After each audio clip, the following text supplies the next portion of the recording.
peeling it. First, we're not peeling it because it's organic. Second, we're not peeling it because who needs to? I don't know if, Robin, if you can show the folks how fine and how beautiful that is. Do you see any peel there? You don't see any peel. Nada.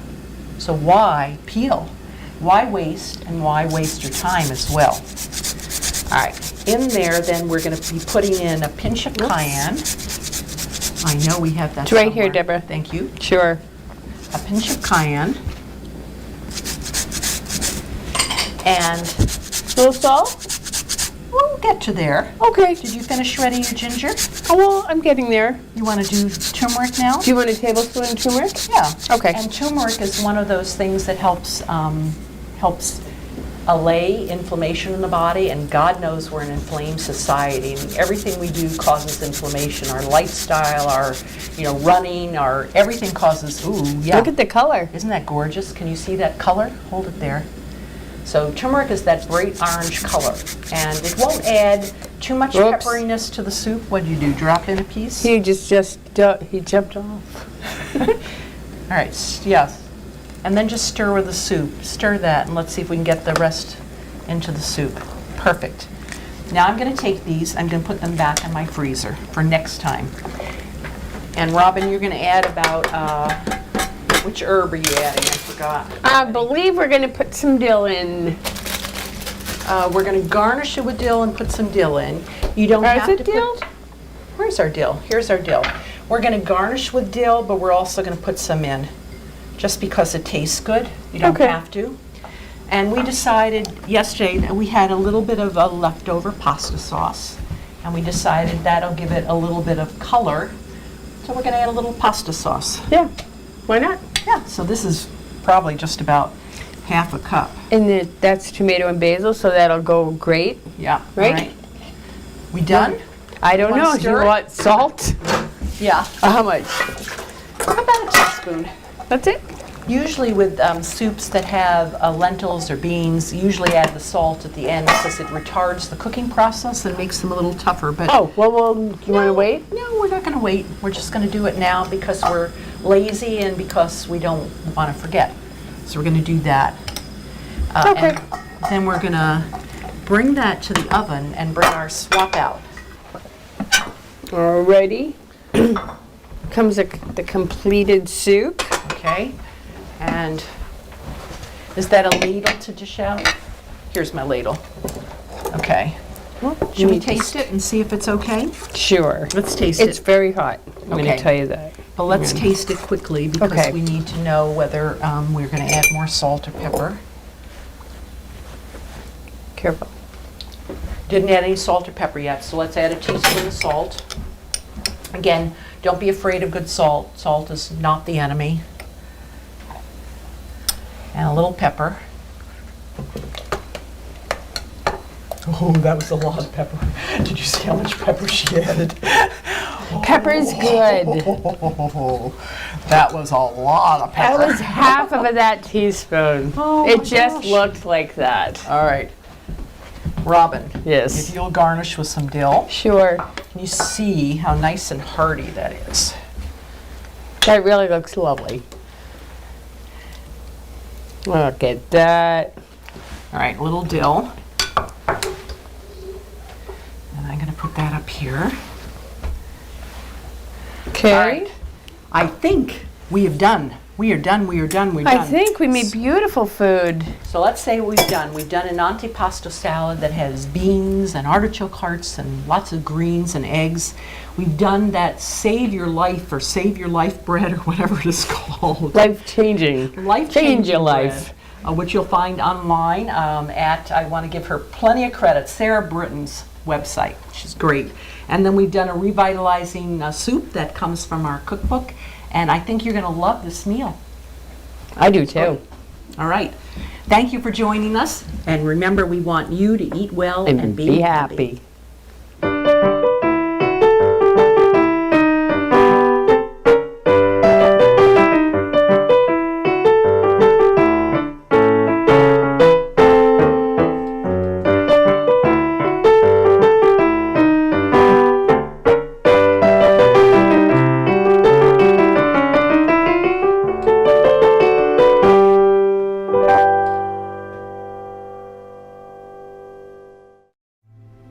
I am what hunger looks like in America.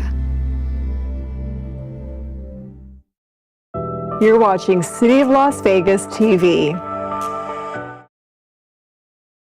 In the middle of extreme drought in the west and historic low water levels at Lake Mead, we still live in one of the most water-secure communities along the Colorado River. Now, we know that may be hard to believe, but the Southern Nevada Water Authority is constantly working to ensure a sustainable water future for all Southern Nevadans. A lot of that work is done behind the scenes by hundreds of employees dedicated to providing world-class water service. The following program will take you behind the scenes as we show you SNWA's efforts and yours. We want to thank everyone from schools, businesses, homeowners, HOAs, and even golf courses for staying water smart. Enjoy!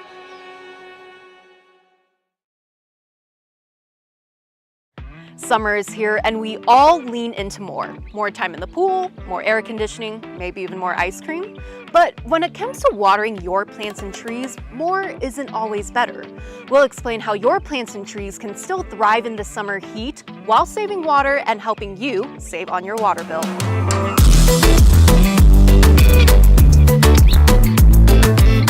But there's even more you can do to help your plants and trees get sufficient water, all while conserving. And today we're joined by Savannah from SNWA's conservation team, who's here to give us some more tips on summer watering. Hey Savannah, thanks for joining us. Thank you for having me. So Savannah, besides the recommended watering schedule for drip irrigated plants and trees, what else can the community remember for this summer?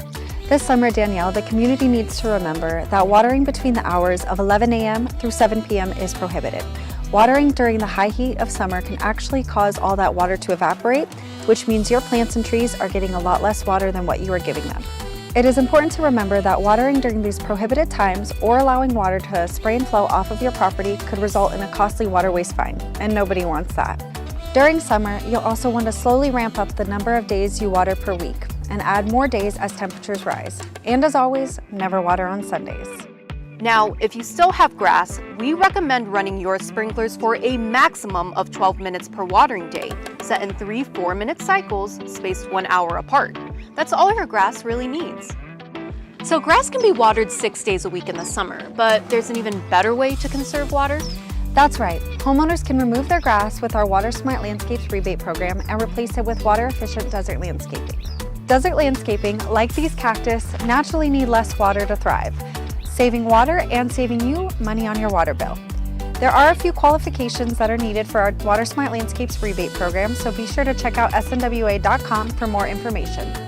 That's great information on Water Smart Landscaping, but right now it is sunny, but that's not always the case for the summer. Here in Southern Nevada, summer is also known as monsoon season, which can bring heavy rain, storms, and high winds. So what should the community remember during these summer storms? It is important to remember to turn off your irrigation clock during these storm events. Your landscape does not need that extra water, and you can actually take advantage of the free water falling from the sky.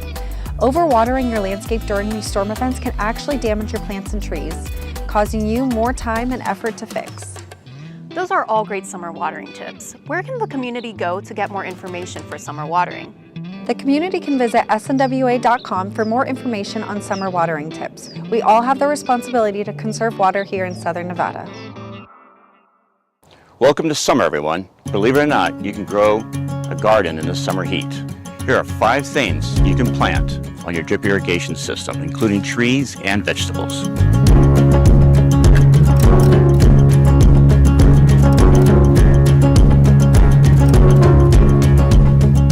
Number 1 is a fig tree. It does amazing in full sun. This one has beautiful fruits on it right now. They're very delicious. They produce around June, so be prepared to eat a lot of them. Number 2 on my list is a peach. This one happens to be a donut peach. It does very well in this Las Vegas heat. It's also drought tolerant once it's established. And this tree will produce fruit around July.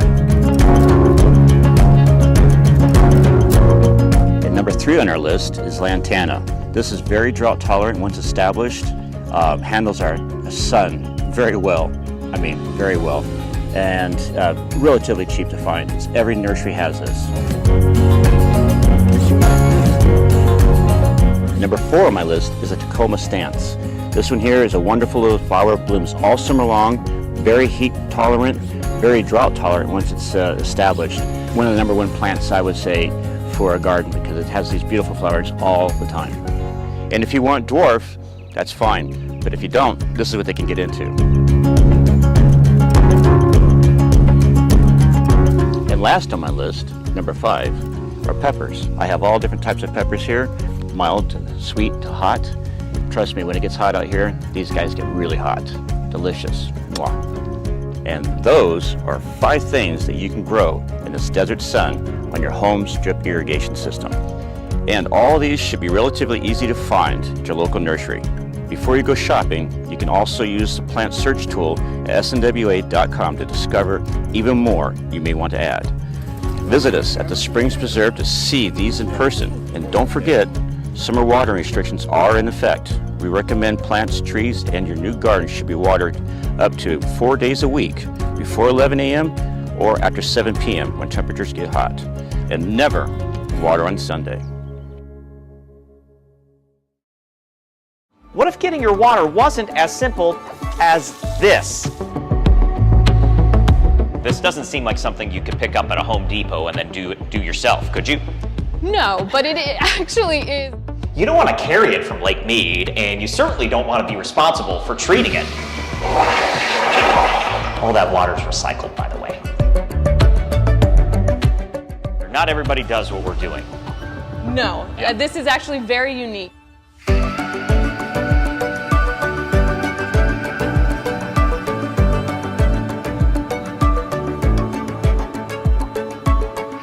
On the shores of Lake Mead is the Alfred Merritt Smith Water Treatment Facility, the biggest in southern Nevada, treating up to 600 million gallons of water each day. And we want to show you this process that you probably don't want to do on your own.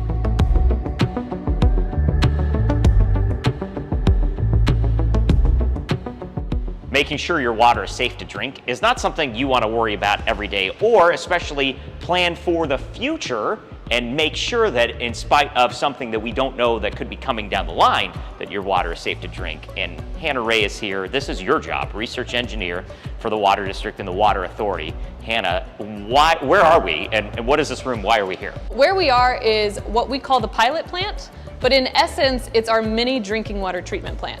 So every single treatment process that we do at full scale, we have a smaller version here that we're able to test different conditions and look to the future about what changes we might need to make. And we're going to take you through the process so you learn a little bit more about that, but especially about the research that Hannah and her team does, again, to ensure future safety of drinking water in case there's an event that we didn't plan for that might take place with our water supply. So where's our first stop? First stop right here is the raw water skid. So each treatment process we call a skid right here. So this is where we have our raw water coming from Lake Mead, just as we do at full scale.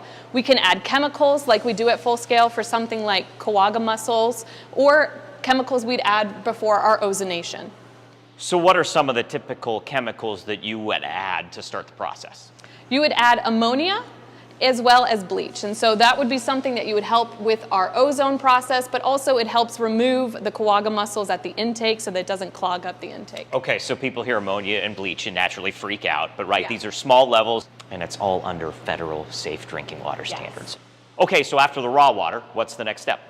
The next step is going to be ozonation. So this is really our first treatment process at full scale. So what we're doing here, as you can see, we're bubbling in gaseous ozone.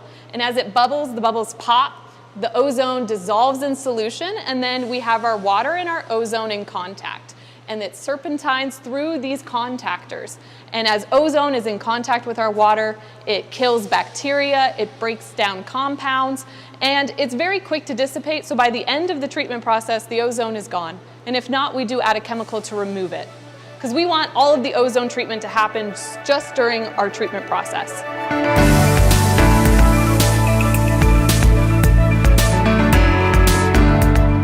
Ozonation kills the bacteria. Now we're on to flocculation, which it sounds like a swear word to me, but what is flocculation?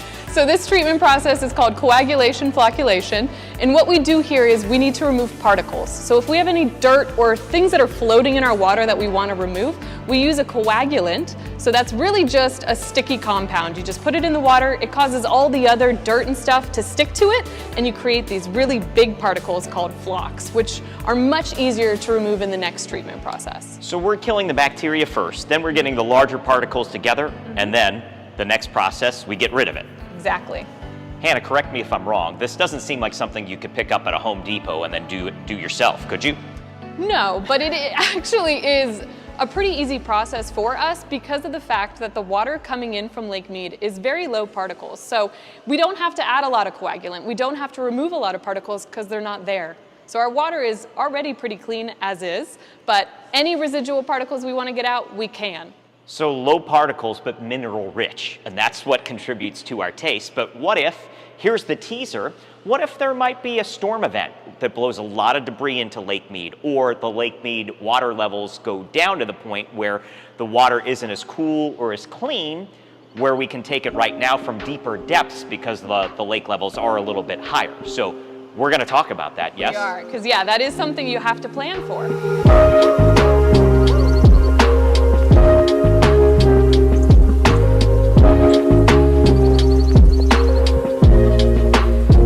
So the last step in the treatment process in our mini plant and our big plants is filtration. Again, small scale here, we do it on a much bigger scale here at AMS, but what are we looking at? So this is our filters here, and this is where we're going to remove all those particles, those big fat particles we created, the flocks in coagulation flocculation. So you pass the water through, those flocks get stuck in the media, and then coming out is your particle-free clean water. And so actually the filter media that we have here is the exact same filter media that we use at Full Scale. It's going to be anthracite for the majority, which is just a carbon-based compound. And then we have sand at the bottom. And this depth is actually the exact same depth that we use at Full Scale, because we want to be as exact as possible when simulating full-scale scenarios. Hannah, it looks like a big Brita filter. Is that what this is? Essentially, it is very comparable to a Brita filter. Okay, well, I want to talk to the folks at home for a minute. This is going to be a special moment for you all if you use filtration devices or anything like a Brita pitcher. Hannah, we clean our filters. Some of the people at home, it might be years since they've cleaned their filters, yes? Yes, and then you can get a biofilm, and that makes your water taste bad. But our filters here, we have to clean every couple days, where we do something called a backwash, where we have too many particles in here, so then we have to push water backwards to dislodge all of the particles we've removed. That dirty water then gets sent to the front of the plant, where we'll then treat it again. So then these can be put back in line as clean filters. Okay, so we're showing you the backwash right now. It looks pretty disgusting. Yeah. Is this potentially what people have in their home filters and they have no idea? To an extent, yeah. This is what, as long as you have particles coming in and you have a filter there, you're going to be removing them, and they're going to just compile, and you're going to have more and more particles. So unless you're cleaning it out or changing out your filter, it's not going to do much at some point. So you all got smarter today by learning more about our treatment process, but Hannah, now let's talk about really the utility for this room, which is planning for future events, making sure our treatment process is state-of-the-art and that we're ready if something unexpected comes. And these are things like major storm events that bring a lot of particles into our raw water at Lake Mead, algae blooms, which have occurred in the past, and also climate change. The temperature at Lake Mead rising, that means we've got to change our process, yes? It does, yeah. So an increase in the temperature as the lake levels drop is expected, and that will affect all of the treatment processes, but really one in particular is ozonation. So ozonation is very sensitive to an increase in temperature. So we need to test, what do we need to do? What do we need to alter at our full-scale treatment plant if we do see a rise in temperature? And so we're able to do that with our pilot. So we actually have here, these are heaters. So we're able to heat up the water that's coming into our ozone pilot, and we're able to look at different temperature points. And then we're able to look at what we need to do to change so we meet our treatment goals. So whether that's add more ozone at a higher concentration, maybe it's increase the contact time for how long the ozone is in contact with the water. But we're able to figure out what we need to do at full scale so that we're always meeting our treatment goals. I'm putting you on the spot here. Not everybody does what we're doing. No, this is actually very unique. Most water treatment plants don't even have a research and development team, let alone have something like this where they have a full treatment process that they can test and change conditions for to help prepare for the future. It's very unique. Yeah, I really hope that you're understanding how Las Vegas and Southern Nevada really does set the standard for conservation and research and development. We do it here, and that's why you have one of the safest water supplies, not only in the country, but in the world.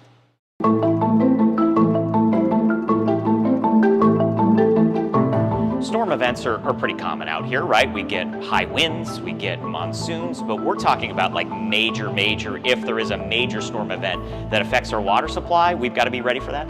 Yes, so we could call it a particle event, where we see a large storm that pulls in a lot of particles, a lot of sediment in from the Colorado River, from Lake Mead, and then we start to see an influx of particles coming into the treatment plant. So as of right now, we don't have a lot of particles. It's very easy to remove what is in our water right now. But if we have a lot more coming in a high influx, that's going to change what we have to do in terms of how much coagulant, that sticky chemical. Wait, hold on. Our flocculators need to flocculate better. Yes, they do. We're going to need to produce even more flocks because we're going to have to remove so many more particles. So we might need to change the dose of that. So how much more chemical? Is there another chemical we could add that could even optimize the process even better? So those are the things that we can do, and we've actually done that. We've gone and collected sediment from Lake Mead. We've dosed in high amounts of sediment to see what we need to do to change for our full scale if we have an event like this. We test your drinking water over 300,000 times annually, looking for all sorts of contaminants, and one of those contaminants that we're prepared to deal with if it does happen is algae. We had an event over 2 decades ago, but unlikely to happen, right? But we have to be prepared for it, yes? Yes, as we pull from the bottom of the lake right now, an algae event is not expected to affect our treatment plant, but we want to be prepared. If that ever happens, how are we going to handle that? Because back in 2001, the algae really did affect our filters where, we backwash, we clean those filters out about once every 2 days. We were down to every couple hours.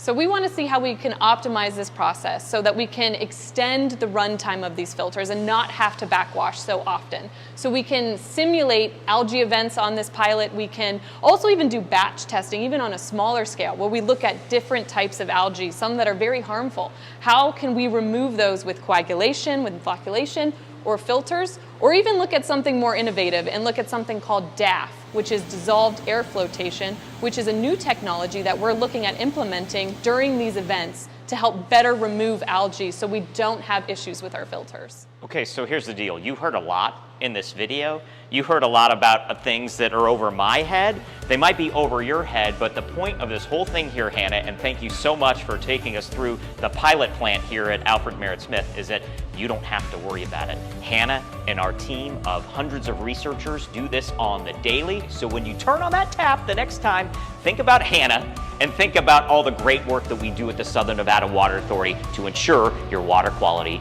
meets or exceeds federal drinking water standards.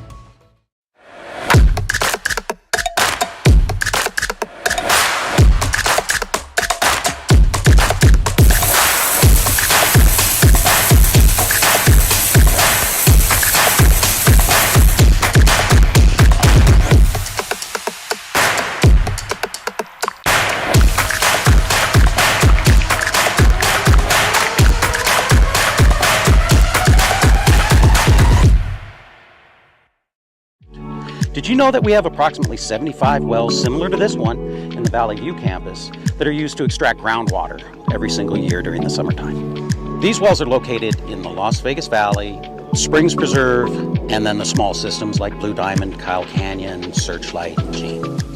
Groundwater pumped from these wells accounts for about 10% of our annual usage, where the other 90% comes from the Colorado River. So the way groundwater works in the Las Vegas Valley is snowmelt in the Spring Mountains, or Mount Charleston, percolates in and flows down to the valley floor where we're standing. Now, it takes a very long time, tens of thousands of years, for the water to actually get from up there to right here. So the groundwater we pump here is about 10,000 years old. The yearly amount of water that the Las Vegas Valley Water District is permitted to pump is just under 41,000 acre feet. An acre foot's about a football field filled with about a foot of water on top of it, or 326,000 gallons. But we also have about 340,000 acre-feet of water stored in the aquifer as part of the SNWA groundwater recharge program. From 1989 to 2011, during the wintertime, the Las Vegas Valley Water District and the Southern Nevada Water Authority reversed the flows in these groundwater wells to inject treated Colorado River water directly into the ground as a methodology of storage. We generally don't use these wells all at once or even all year around. The redundancy of having more wells than are required to pump out our allocation allows us to repair or rehabilitate some wells while others are in service. And during the winter, the daily use of water is easily supplied by the Colorado River. In the summer, these wells are a valuable addition to our Colorado River supply. And to explain exactly how that's done, I'm going to hand it over to Mike Reed. Thanks, Jason. All of our wells are different sizes, flow rates, and depths. In the rural systems, they're a smaller well, but that is our only source of water for those communities. What you're seeing here today is us bringing our wells online for the season.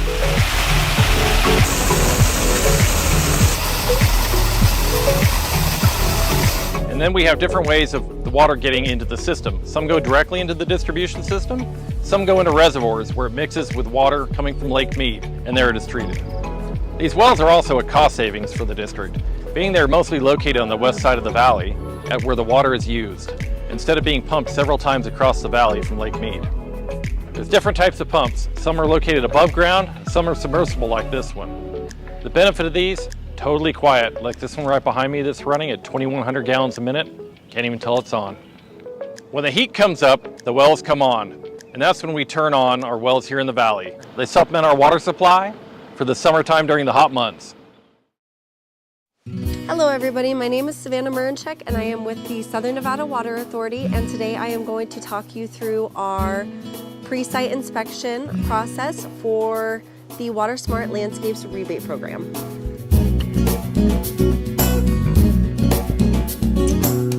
So the first step in this process will be going to snwa.com and applying for the Water Smart Landscapes rebate program. From there, we will give you a call to set up what is called a pre-site inspection to take a look at your grass area and take a few photos.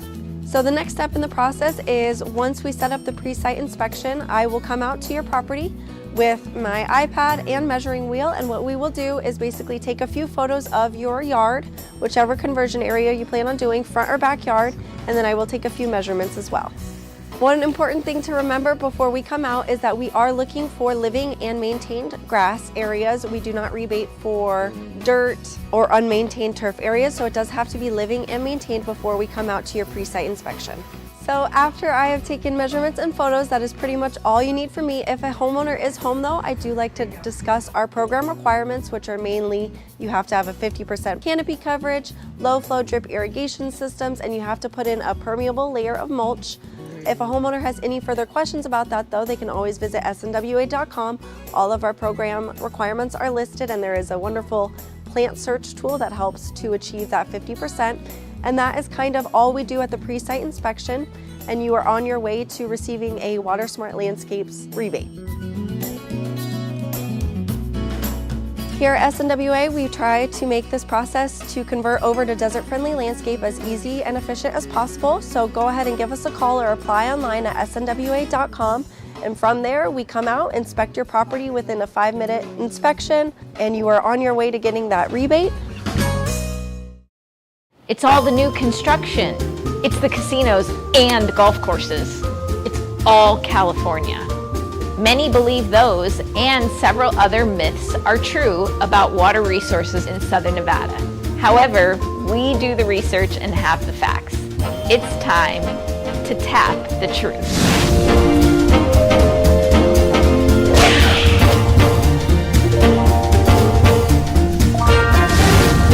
I'm Colby Pellegrino, the Deputy General Manager of Resources for the Southern Nevada Water Authority.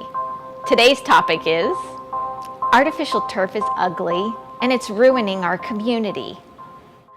The reality is, none of our programs require anyone to use a specific landscape coverage when they remove their grass.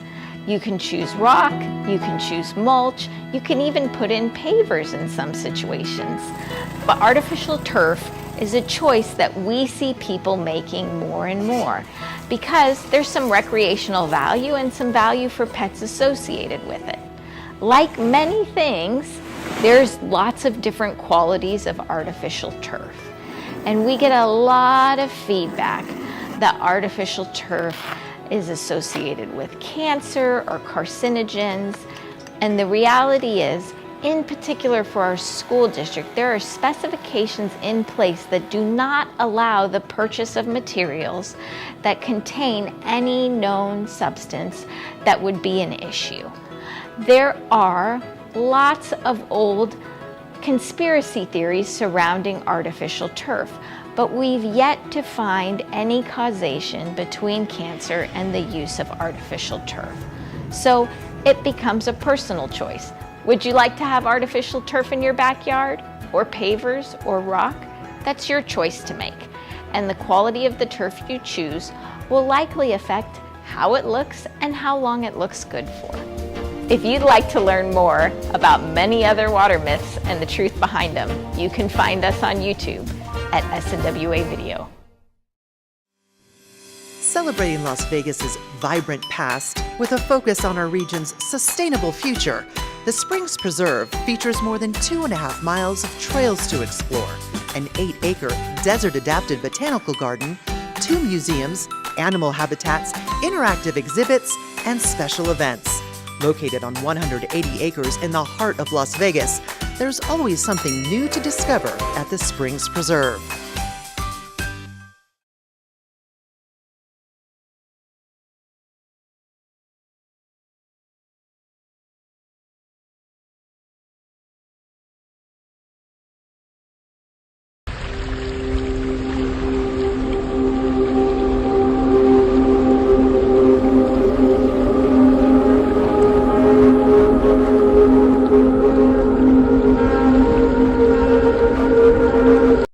I rescued Toast from a shelter in 2011. I love Toast because she's a lazy diva.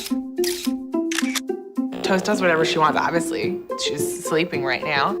She's an epic snuggler. She's so comforting.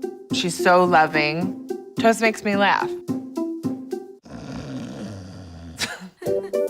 When I walked into the shelter, I knew right then that she was special.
I'm City of Las Vegas Communications Director David Riggleman. You're watching City of Las Vegas TV, your community connection. The following program is closed captioned for the hearing impaired.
they say. We can do it our way. And if love's just a game, then come and play. Aziza, meet me on the floor tonight. Show me how to move like the water.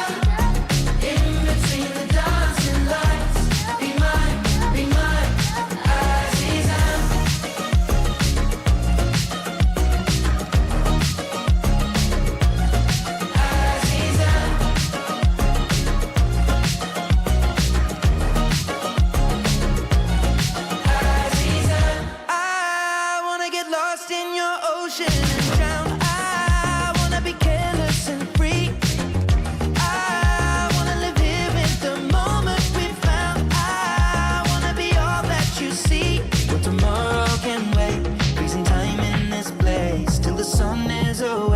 Like a magnet on me. I don't care what they say. We can do it our way. And if love's just a game, then come and play.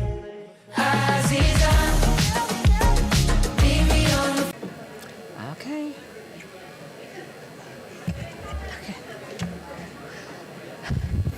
Good morning, ladies and gentlemen. If I could ask you to take your seats. We have a wonderfully raucous crowd this morning.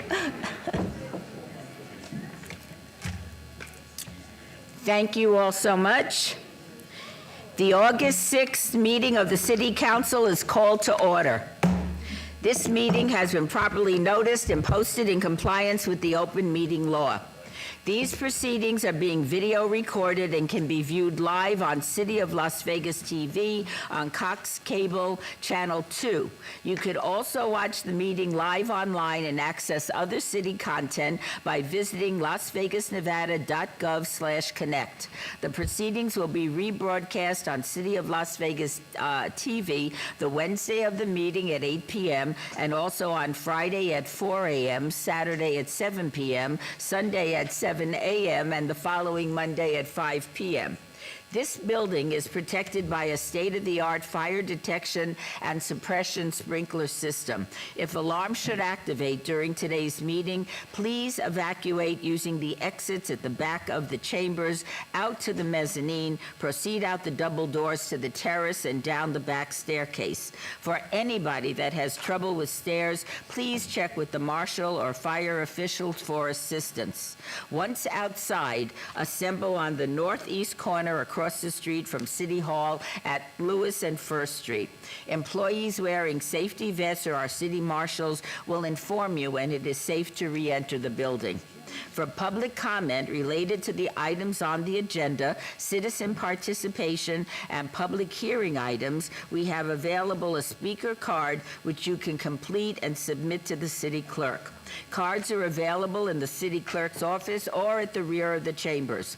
If you do not submit a card, it does not prevent you from speaking under public comment, citizens participation, or specified public hearing items. If there is anyone present today that is in need for hearing impaired equipment, please see the city clerk's staff. Please note, if you are parked in the parking garage across the street, a self-validation machine is located in the foyer between City Council chambers and the security desk you walk through in order to enter these chambers. You must have your ticket with you to use the machine. If you do not have your ticket, see security personnel while exiting for a validation coupon. Before we proceed with the agenda, would everybody Is he here? Okay, very good. Before we proceed with the agenda, would everyone please rise for the invocation given by Dr. Brijesh Vervel, Hindu and Jain Temple of Las Vegas, and remain standing for the pledge, which I will ask him to lead for us. Welcome. Nice to see you. Thank you. So, good morning, everyone. Good morning. So now, I am chanting Sanskrit mantras. So I request to everyone pray to God. Hari Om Om Bhadrangkarane Bhisarenuyama Deva भदरं वसियेम क्षभिर्जजतराः स्थिरैरङ्गैस्तुष्टो वाग्गोषस्तनो वीर्यसेमहिदे वहिताञ्जदायुः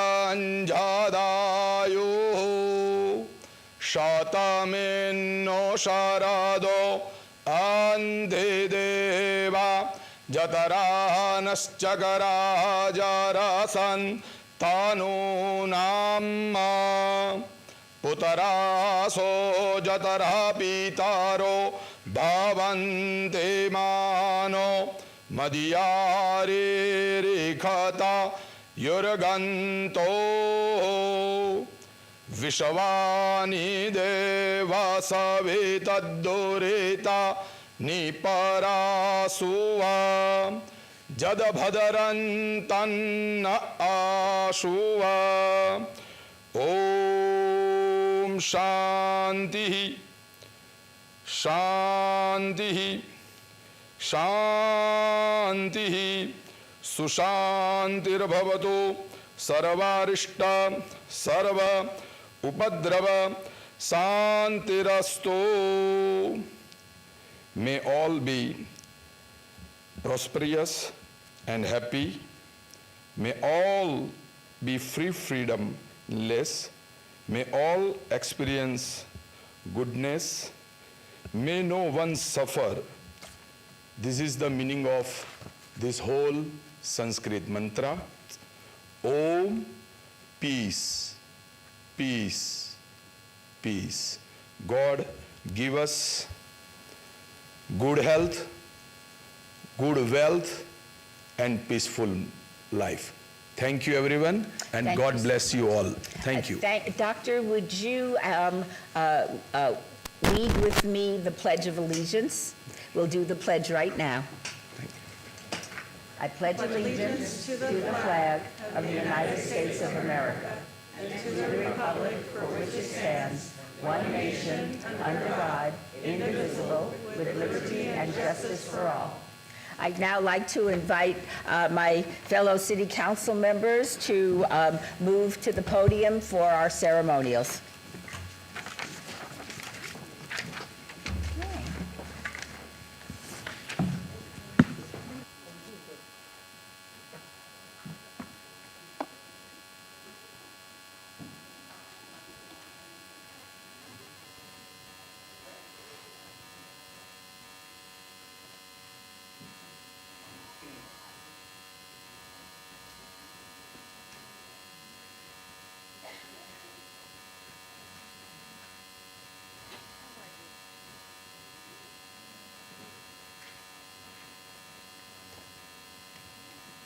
Hello, Congressman.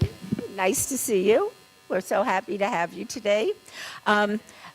This is the ceremonial portion of our meeting, and today's City Councilwoman Alan Polensky has the honor of presenting both of our items. So at this time, I will turn the microphone over to the most esteemed councilwoman from Ward 4, Nancy.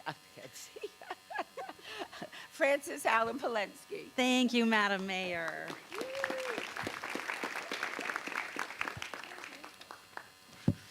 Good morning, everyone. Good morning. It's always a joy when we come together to celebrate someone who truly makes a difference in our community. This morning, I have the honor of recognizing a very special person.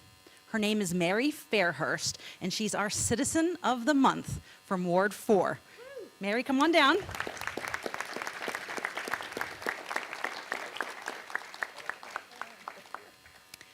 Mary is the kind of person that every neighbor wishes they had. As president of the Neighborhood Preparedness Team in Sun City, Summerlin, she has gone above and beyond in keeping our community safe, informed, and connected. I want to point out that this is a completely voluntary role. Mary gives of her time, energy, and her heart without receiving a paycheck. She does it because simply she cares.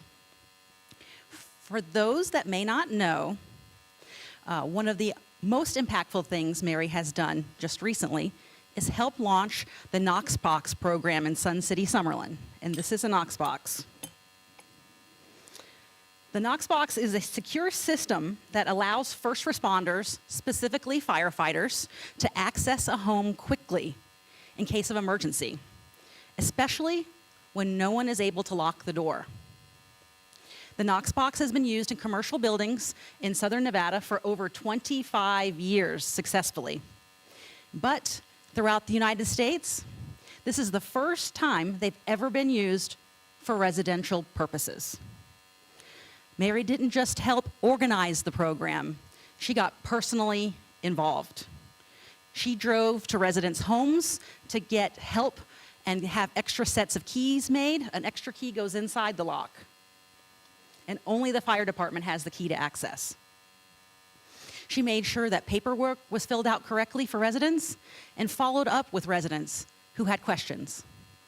And many residents had questions. She doesn't do this for recognition. She does it because she cares deeply about her neighbors and her community. Mary truly represents the spirit of service, and we are so lucky to have her in Ward 4. Mary, thank you for everything you do. You make Sun City Summerlin a better place, a more safe place, and a caring place for all of us. Please join me in congratulating our Citizen of the Month, Mary Fairhurst. We'd like to have you say a few words. Okay. First, I would like to thank Councilwoman Frances Ellen Polensky and her staff. I'm honored to receive this award. This recognition is not just a personal achievement, but a testament to the collective spirit of our wonderful Sun City Summerlin community. My husband and I feel fortunate to be a part of Sun City Summerlin. Of all the places we've lived, this is by far the best, and we are grateful to have found our home here. This award is not just for me. It is everyone who worked alongside, supported the team, shared the vision, and contributed their time and energy to make our community a better place. I was fortunate to meet Sherry Alberts and Rose Varani Cooksey, who joined me as vice presidents with NPT, our neighborhood preparedness team, and their involvement was like rocket fuel to the organization. Sherry is my right hand in everything NPT, and she took the lead role in an idea I had after I helped a 103-year-old woman in our community who was living alone. We developed and implemented a Living Well Expo and services and support as you age, and our hearts melted when one resident said to Sherry that one of the services we connected her to will, quote, change my life. Rose took on the Neighborhood Watch program, which NPT coordinates with LVMPD. We started well over 50 watches and restarted others over just the last couple of years. NPT has incredible support from our executive director, Mitzi Mills, and the entire administration, including all of the HOA board members. One of our biggest supporters is Dick Clark, an HOA past president and current board member who is here today. And another great supporter is his wife, Beth Clark, who is also here today, and we're happy that this year Beth joined us on our NPT Board of Directors as our treasurer. In March 2023, NPT hosted our first big event to calm the community after we had an attempted murder. The Clark County DA and the captain of Summerlin Area Command calmed the community with real-world advice to protect residents and the community going forward. NPT offers fire safety and prevention education annually for our residents, and we have huge attendance at things like active assailant training with LVMPD. We started an outdoor event called Sun City Night Out with food, music, and entertainment. But the important part is our community partners in preparedness. We're happy that this year the Knox Box program will be part of Sun City Night Out, and we're expecting a large crowd. I have worked closely with Sarah Burke in the Ward 4 office, and it has been absolutely awesome to work with someone and collaborate with someone who is so great. I hope that this award serves as a reminder that collective effort, individual contribution, and support can make impactful changes to our community. I hope this inspires everyone to support one another and contribute their unique talents to make our community even better. Thank you once again for this incredible honor. I know that all of us at NPT are committed to continuing our service to our community and inspiring others to do the same. Thank you.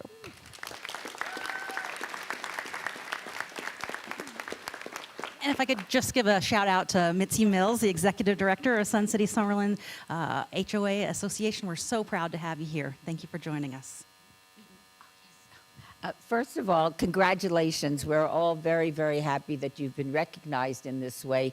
And I want you to know, although I am sure I do not have to tell you how supportive your councilwoman is of all the things that you are doing to make Sun City an even more fabulous place to live. And I'm just delighted that we're all part of Francis's honoring today because it is very well deserved. And we're very happy with the program and very happy with the Sun City residents. And after we take a picture, maybe everybody here from Sun City can come and take a picture with us, if that would be okay with you. All right, let's do this. Oh, did you need this too?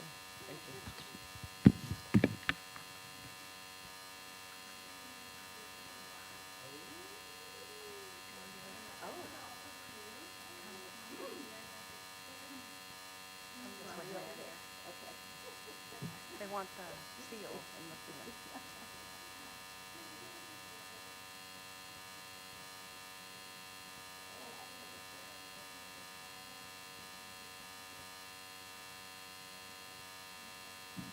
May we have everybody that's here from Sun City come and join us?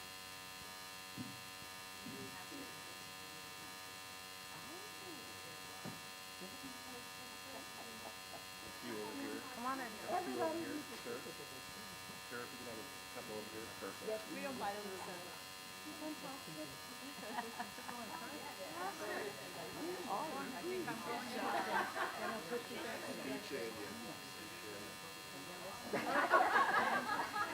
Too late. Okay, everybody bar mitzvah photo.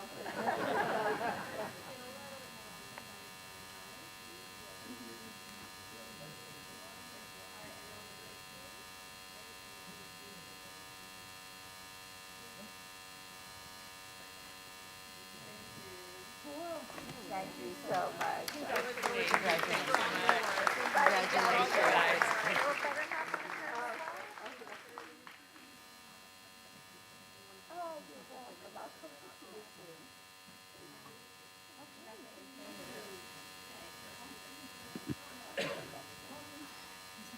Thank you for coming all the way down.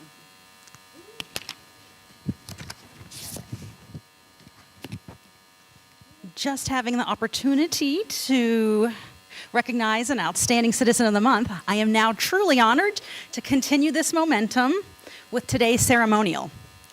This next recognition is one I am particularly excited about because it highlights an organization that has made a lasting impact on economic growth. Under its leadership, President Peter Guzman. The Latin Chamber of Commerce has been a champion for Hispanic-owned businesses, for education, and for empowerment of our next generation of leaders across Las Vegas. What better way to celebrate this than with a musical performance that reflects the pride, energy, and vibrancy of the Latina community? Please join me in welcoming our incredibly talented performers. If members of the council could go sit down in the front. Oh, and they're going to come. Yes. Lovely. Come on down. Oh, thank you, Jace.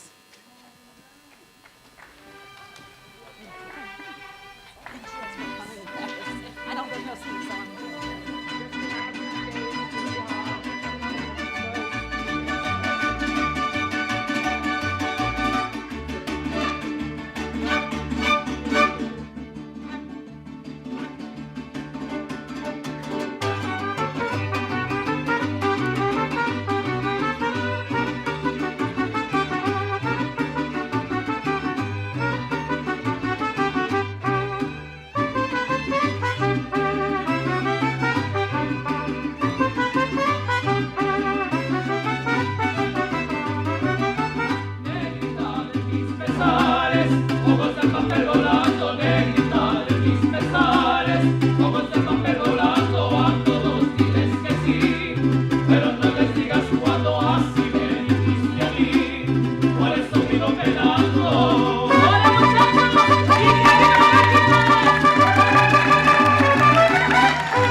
President Guzman's vision and dedication has helped the Chamber grow into much more than a business resource center. It's a place where leaders and development happens and voices are uplifted. And when you honor a guy like Peter, he rolls really deep. And everybody in this room is an important person. We've got Seabach, we've got Hibbets, Kasama, Swadib. Everybody shows up. Bobby Ellis, everybody shows up for Peter, including our very own United States Congressman Stephen Horsford. Come on up and say a few words, Stephen. Go Wolfpack. Well, good morning. That's some way to start a council. Typical day at City Hall. Thank you, Madam Mayor, and to the council. Thank you, Councilwoman Alan Polinsky, for your phenomenal leadership and the honor today. I couldn't think of a better place to be, and it's great to be home, to be with all of you, to celebrate the Latin Chamber of Commerce this morning. I want to thank Peter, President Guzman, for his phenomenal leadership and shepherding the legacy of our dear friend, Otto Moreda. Congratulations. You founded this organization back in 1976, and next year marks 50 years that the Latin Chamber of Commerce has been enriching the lives here in Southern Nevada. That is a testament and a testimony. I see the emotion, Peter, because you know it hasn't always been easy. And I have had the opportunity to work with this great organization over the years, and I can truly say their impact is immeasurable. This organization helps to cultivate talent through scholarships and leadership training. Each investment that is made is life-changing and helps to elevate our entire community. The Latin Chamber of Commerce helps to support small businesses directly. In fact, one of the resources that we helped to bring was the Valley Center Opportunity Zone to help small businesses in particularly underserved neighborhoods outperform their competition. And the Latin Chamber of Commerce helps families make ends meet by making and helping to meet caretaker needs. Their senior support allows workers to earn their living without worrying that their aging loved ones are vulnerable and alone. These are just some of the impacts that the Latin Chamber of Commerce has made. So I truly mean it when I say that your success is a success for the entire community of Southern Nevada, and in fact, the entire state of Nevada. So I wanted to be here to join with the mayor and the council in recognizing your phenomenal leadership and your legacy, and we are excited for what the next 50 years will continue to bring. Congratulations, and God bless you.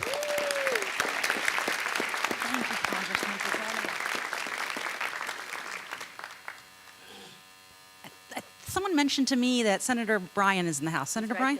Senator Bryan, we always have to acknowledge you. You've done so much. Your legacy is very, very held tightly here at the city. You passed the Southern Nevada Lands Act 20 years ago, 25 years ago, and your legacy of parks and trails in Southern Nevada. Everybody up here, all 7 of us, thank you for everything you've done.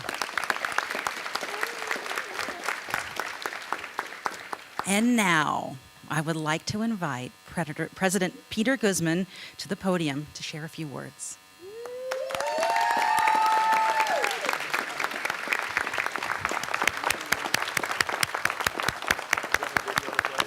Oh, you're right, you're right.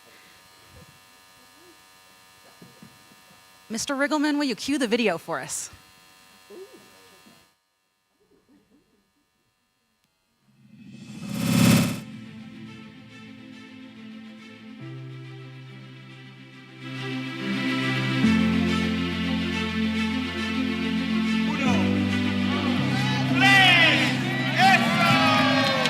We embrace entrepreneurship.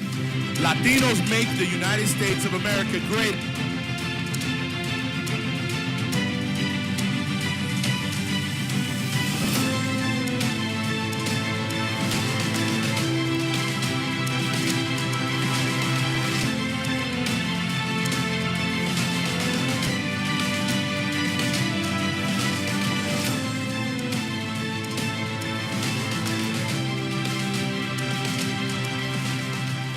mission hasn't changed.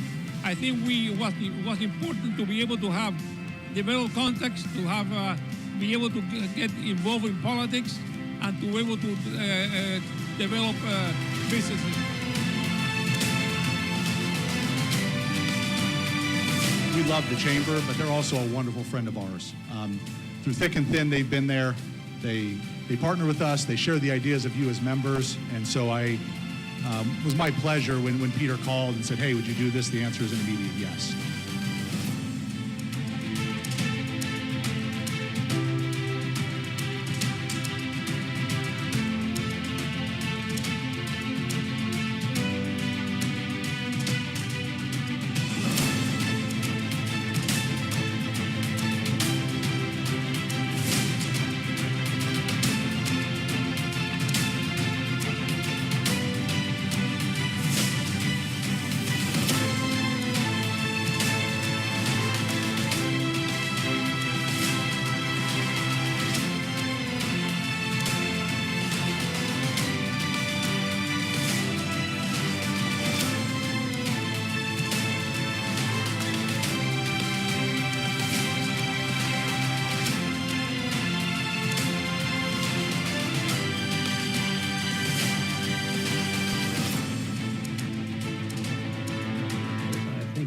We are a center, the backbone, you could say, of this community. I think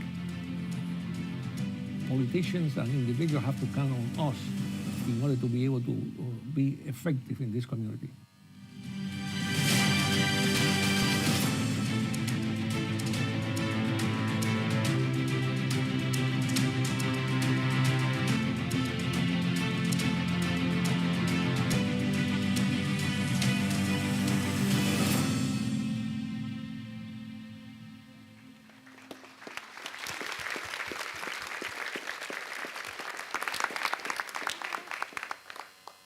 Diversity is our strength, Mr. Guzman. Come on up, say a few words. Otto, you too, right here.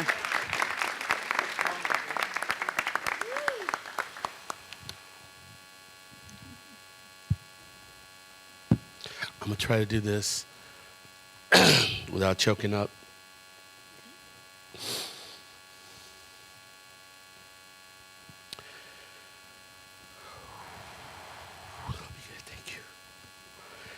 Good morning, Mayor Berkeley, esteemed members of the Las Vegas City Council, and of course a special thank you to a fierce fighter of small business who has proven to me and stood with me on behalf of small business, Councilwoman Francis. Thank you.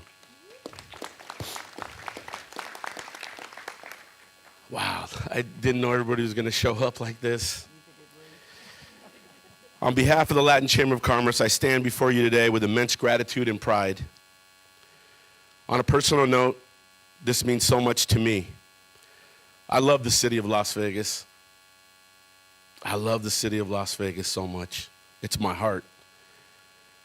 To get this award with our founder, legend, Otto Merida, standing next to me, I don't think there's an award I'm ever going to get that's going to mean more than this one.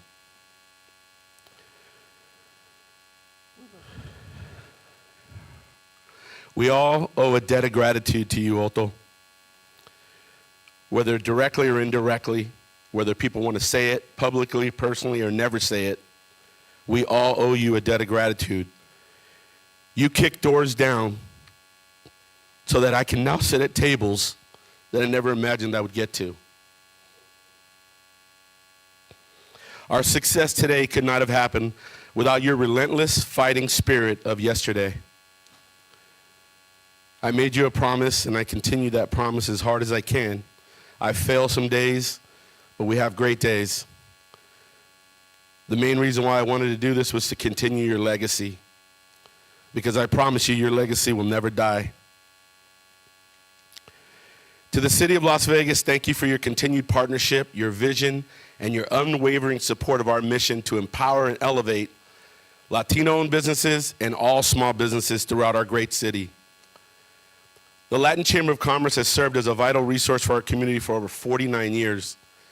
And in that time, we have seen firsthand the transformative power of collaboration between civic leadership and the private sector today we thank you for being not just leaders in government, but champions of inclusivity, innovation, and economic opportunity. Our efforts working together to foster a pro-business environment, invest in our underserved neighborhoods, and support programs that uplift minority entrepreneurs have truly paid off. Whether through workforce development initiatives, equitable access to city contracts, or creating safe, vibrant business corridors, we together have helped open doors for countless families and businesses striving for the American dream.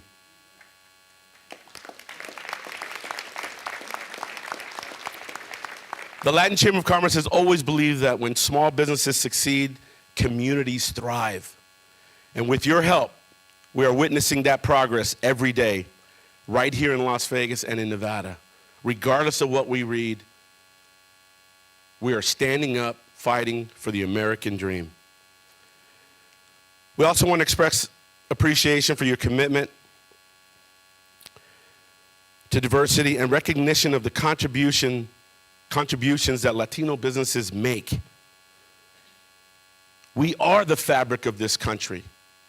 Regardless of what we're reading, we are the fabric of this country, and nobody will convince me otherwise. Over $2 trillion of the economic buying power. Our members feel seen, heard, and valued.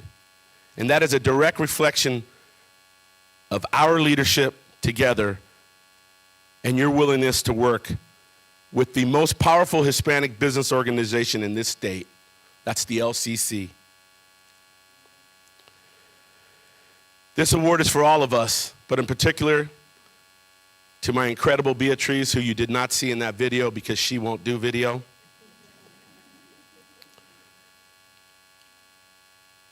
Carlos, I know you're here, does amazing work. Andrea, who's pregnant and couldn't get out of her couch today. Jorge, Carlitos, Maite, killing it. And of course, you know, I know this is gonna be hard to believe. I don't ask for photos. I don't ask for the limelight. Don't even want it. I spent 30 years crushing it in real estate, and nobody knew who the hell I was, and I enjoyed under the radar. But this position required something different. But there's no way that I could do this without my incredible LCC board and ambassadors led by our chairwoman, Sonia Hoya. And I know Debbie, Alex, Walter, Maite, Diana, Jose, Alana. Hope I didn't miss anybody. I'm so honored and proud to stand shoulder to shoulder with you guys. And I hope I'm making you proud, and I promise you that I'm committed to that. To our incredible legal counsel, Carmen, who is some days just the greatest thing that I have and other days a pain. Because she's a lawyer and a badass one at that.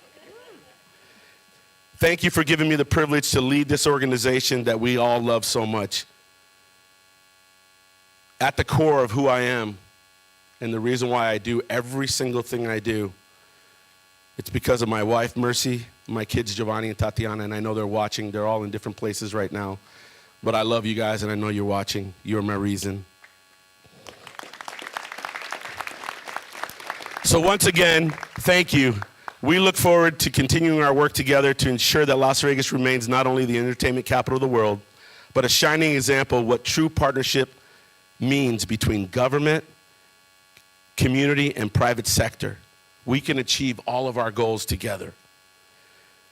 Otto, once again, thank you for all you've done, continue to do. You're my consigliere. You're the man I call when I need answers, when I'm lost. You're the first call I make. And I hope to have that for a long time. Muchas gracias. And may our shared efforts continue to build a stronger, more inclusive Las Vegas for generations to come. Thank you guys so much.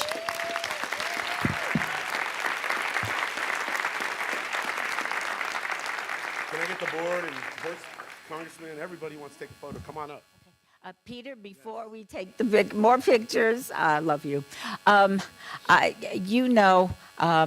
I've been here from the beginning when it comes to the Latin Chamber, and several decades ago, I was in-house counsel for the Old Sands Hotel, and Otto and Judge Mendoza came to my office and wanted to start a monthly luncheon series, and so the first several Latin Chamber lunches were at the Old Sands Hotel. Now, in those days, if there were a half a dozen tables, that was a big deal.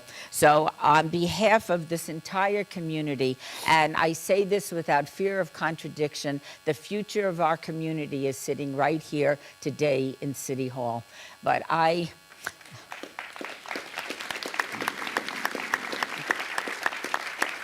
But now, when I go to the monthly luncheons and see what you have turned this into, it is nothing short of phenomenal.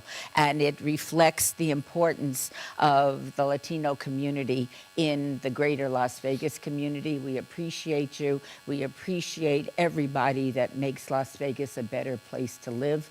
As you know, I'm second-generation American. When my grandparents came to America, they couldn't speak English. They had no money, they had no skills, and 2 generations later, they have a granddaughter that's the mayor of Las Vegas. Not bad. That's right. Not bad. So I suspect there's a lot of future mayors throughout this community, and I look forward to working with them. There definitely is. And future governors and the presidents, you never know. So I want to thank you on behalf of the entire City Council for the extraordinary work that you do. And now everybody that's involved with the Latin Chamber, come on up for a picture.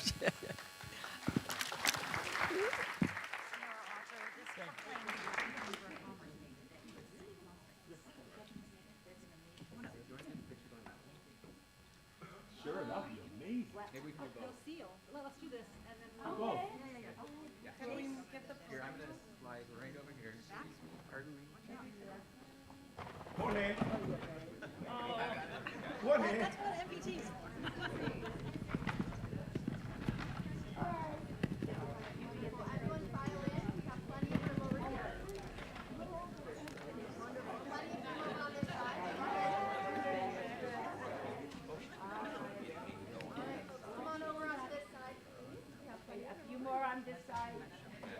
Bobby, what are you doing? Get up. Come on, Bob.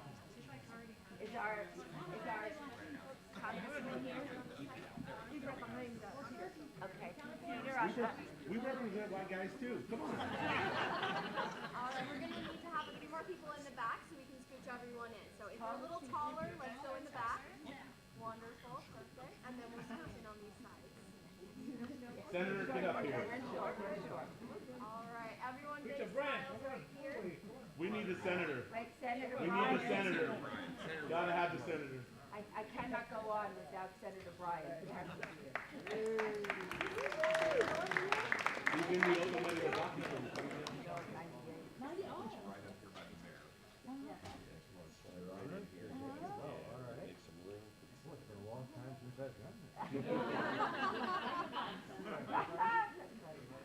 Everybody, we're looking at Kira right there. All right, big smiles, ready, and 3, 2, 1. Keep looking right here. Give me 1 second. All right, a couple more, please, right here. Beautiful smile.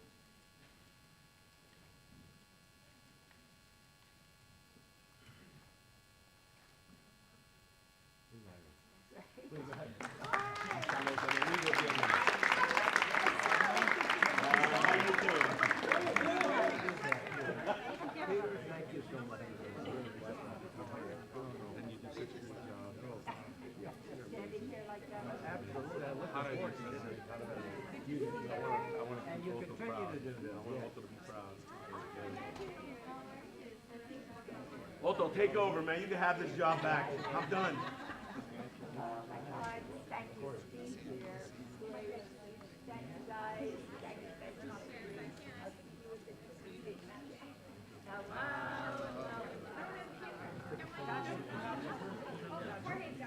Jorge, you got the camera?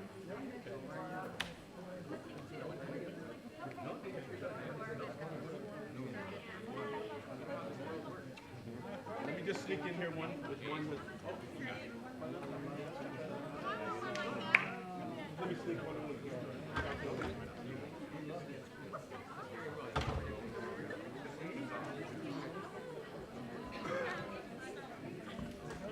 Francis, please sneak in real quick.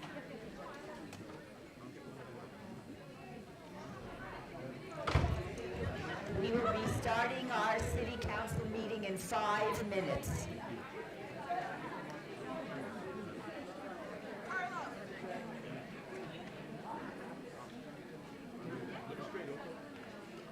Mayor, I got your glasses, don't worry. I'll bring them up.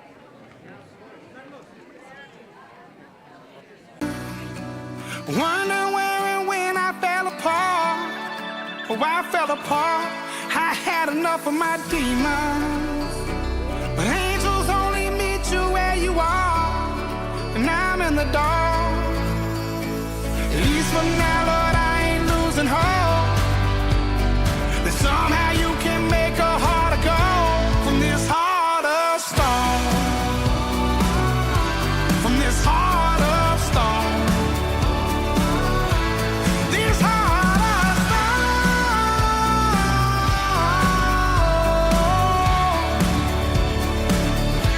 'Cause I'm wide awake and I'm dreaming.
She'll set the fear. Our city council meeting.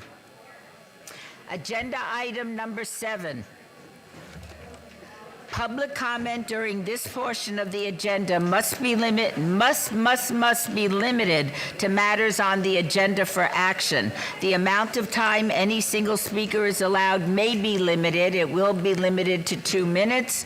All comments made will be cross-referenced to those specific items. If anyone submitted a speaker card or who wishes to speak under this portion of the agenda, please come to the podium and state your name for the record.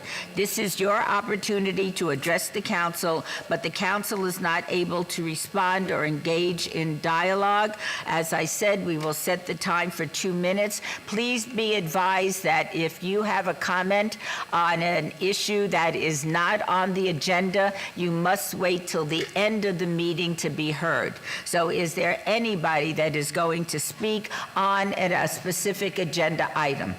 I do. Then. All right, well, please state your name for the record. My name is Eric Melchizedek Christ Nimrod. My noble name Nimrod means valiant, strong in the Hebrew language.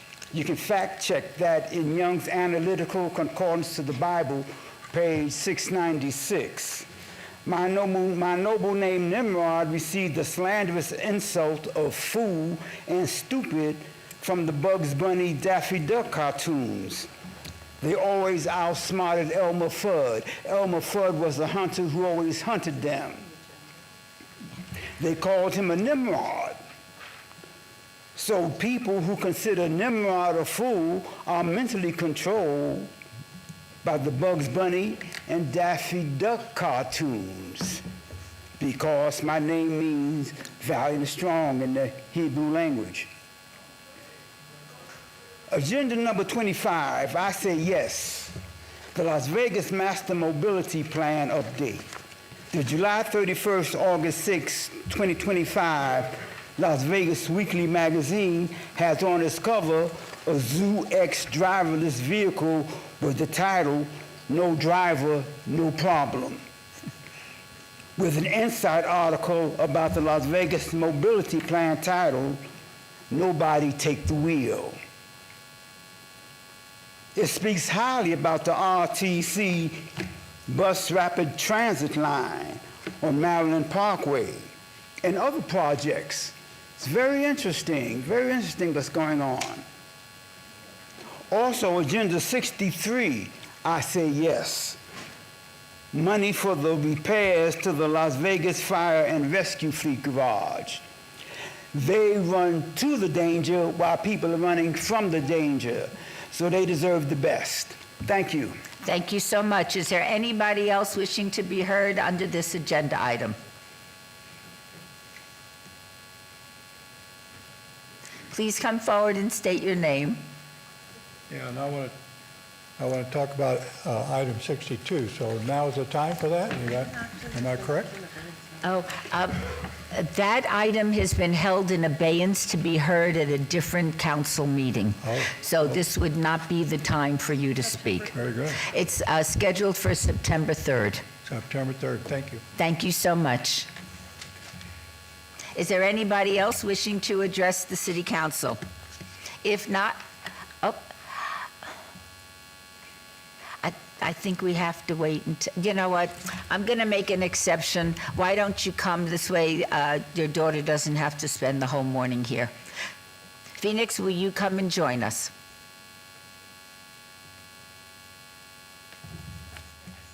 Please state your name for the record, and you will have 2 minutes to speak. Hi, my name is Phoenix, and I would like to talk about safe places. Speak nice and loud. Okay. Good morning, City Council members. My name is Phoenix, and I'm 9 years old. I'm here today because I want our city to be even safer for kids like me. Sometimes when something bad happens, like if a kid gets lost or feels scared or being bullied, kids don't always know where to go. That's why I think we need more national safe places sites in our community. And more awareness safe place sites are places like fire stations, libraries, or even some stores where kids can go if they're in trouble and they know an adult will help them. They have a special sign that shows it's a safe place. Through partnerships with local businesses and government agencies, youth in Southern Nevada can access a safe place site by walking into one of the hundreds of designated locations, hopping on a bus for a free ride to a safe place site, or by calling the toll-free crisis hotline at 1-866-YOU-ARE-SAFE. 24 hours a day, 7 days a week. Right now, there aren't many safe places near my school or house, or even where my friends live. If there were more, I'd feel much safer knowing there's always somewhere we can go for help. No matter where I am in our city, it would make me and all my friends feel a lot better knowing that if we ever needed to help, it's just a short walk away to a safe place. Could you please help us get some more safe place sites in our community? It would make a really big difference for kids in our community. Thank you for listening. Thank you so much for coming down. We appreciate it.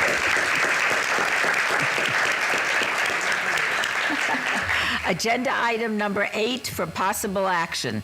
Any items from the 9:30 a.m. session that the council, staff, and/or applicant wish to be stricken, tabled, withdrawn, or held in abeyance to a future meeting may be brought forward and acted upon at this time. Mayor Pro Tem. Thank you, Madam Mayor. I have a few items to read. Item number 48, bill number 2025-13. There's a request by staff to strike. Item number 49, bill number 2025-14. There's a request by staff to strike. 58A through 58C, 25-0264 EOT1, EOT2, and EOT3. Applicant owner is the Golden Apartments LLC on 3.03 acres at the northwest corner of Vegas Drive and Simmons Street. There's an abeyance request by the applicant to the August 20th, 2025 City Council meeting. 59A through 59B, 24-0508, VAR1, ZON1. Abeyance item, public hearing, applicant Champion Resource Group LLC, owner is DFA LLC, west of Harvey Munford Street, approximately 725 feet south of Washington. There's a request by Councilwoman Summers Armstrong to table. Item number 60, 24-0510, ZON1. Abeyance item, rezoning, public hearing, applicant Champions Resource Group LLC, thank you, sir. Owner is DFA LLC, southwest corner of Washington Avenue and Harvey Munford Street. There's a request by Councilwoman Summers Armstrong to table. Item number 61, 24-0513, VAR1, abeyance item. Applicant is Santos Aguilar.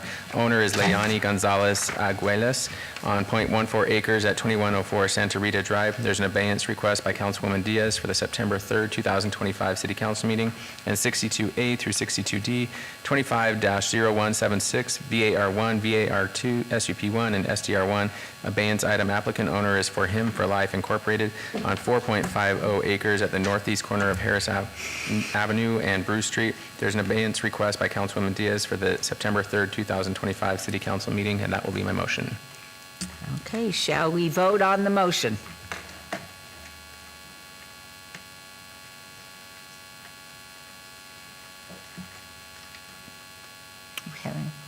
Nothing is coming up. Let me get you back. Hold on one second. Okay. Please, does everybody have a screen? Councilwoman Bruni, do you want to? Okay. Okay.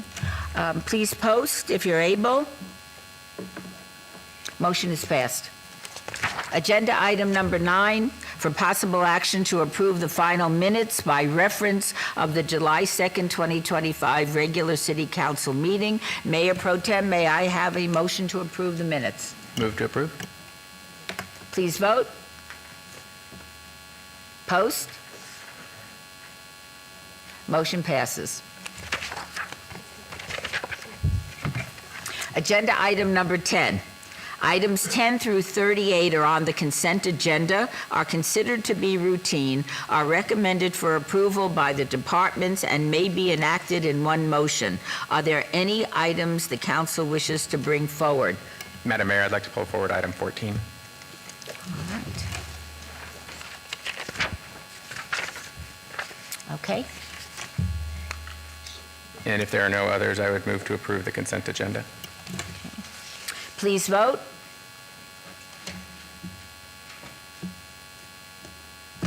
Post. Motion carries. Are we hearing 14 at this time? If you're okay with I am okay, and let's get started. that. Do you want me to read it in? Yes, please. Okay.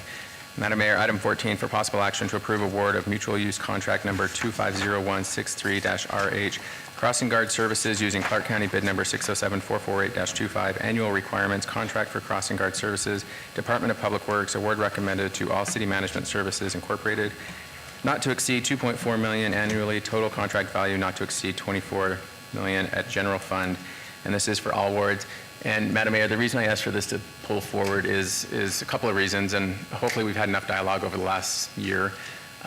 This started last year when Clark County, specifically Commissioner Naft, asked us to look at expanding our crossing guard services for middle schools.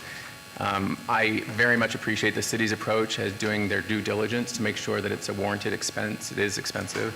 We did 2 pilot studies, and I know this kind of leads into the presentation, but we were waiting for data to come back to demonstrate that those crossing guards at a middle school and a high school do have an impact, and I believe the data suggests that. And so this contract up for award right now is really just for elementary schools, and I wanted to bring this forward to the council to talk about the potential expansion of middle schools and maybe in the future high schools as well.